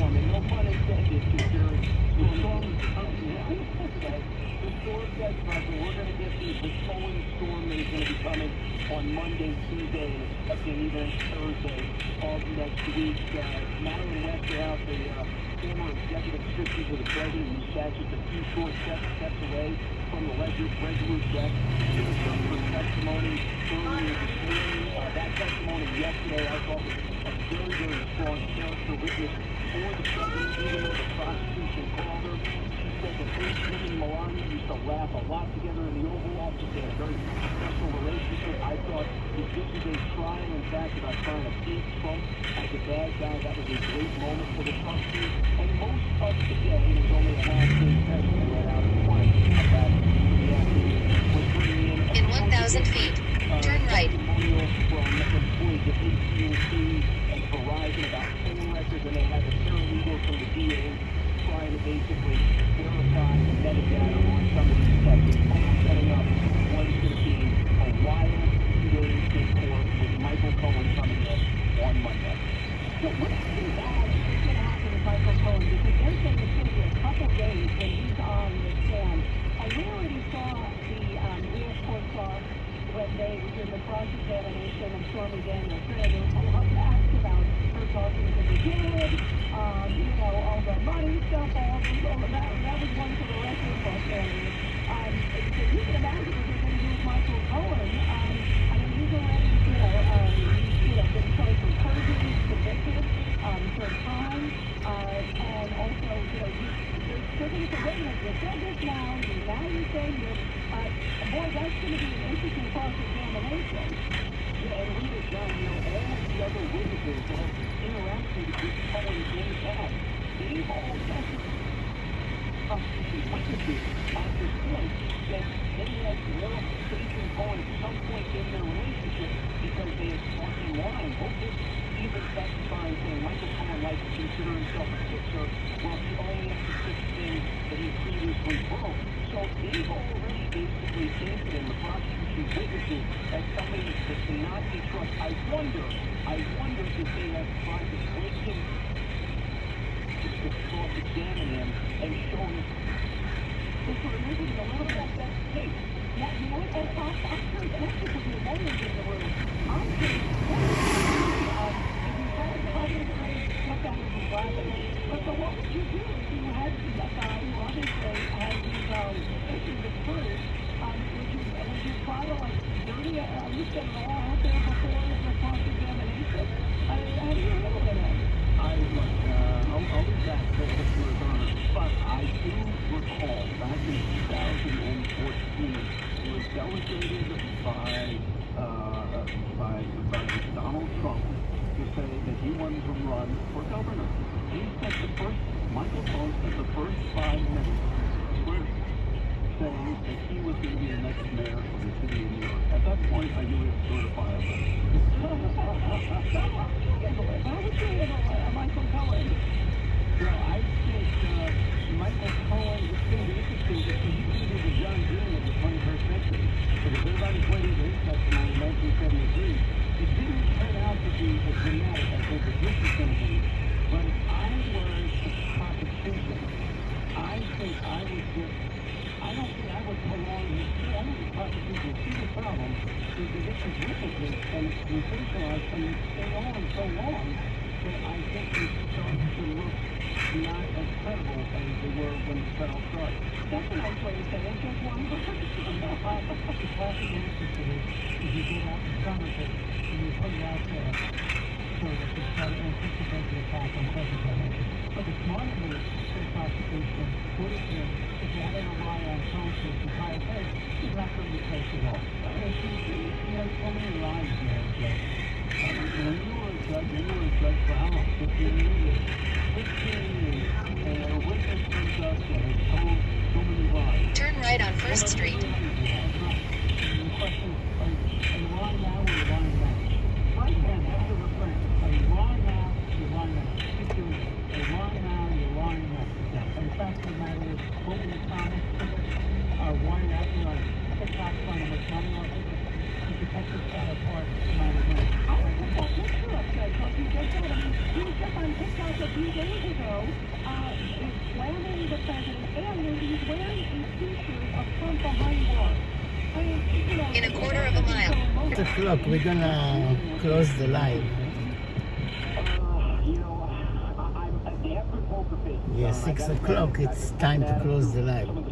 Thank you, everybody. It really is tough to tell. I mean, the way that Nick, see you Monday. Going back to is if this is about the actual in 1,000 feet, turn left. Does not exist, and the prosecution is not doing maybe before, maybe I do live Sunday for Ray birthday. I guess they're doing a better case, although it's Thursday. Yeah, I'm gonna do live Sunday for Ray birthday. Thank you, everybody. See you. You have a good day. Thank you for sticking around. You have a good day, good weekend. Happy Mother's Day. Happy birthday for Ray Ray. That's a great question, and I really don't know. I mean, I understand that the statute of limitations has expired on what would be a misdemeanor, and that is pointing out an underlying felony. So I wish I could have an answer for you there. Love is love. One love. Peace and love. Peace and love.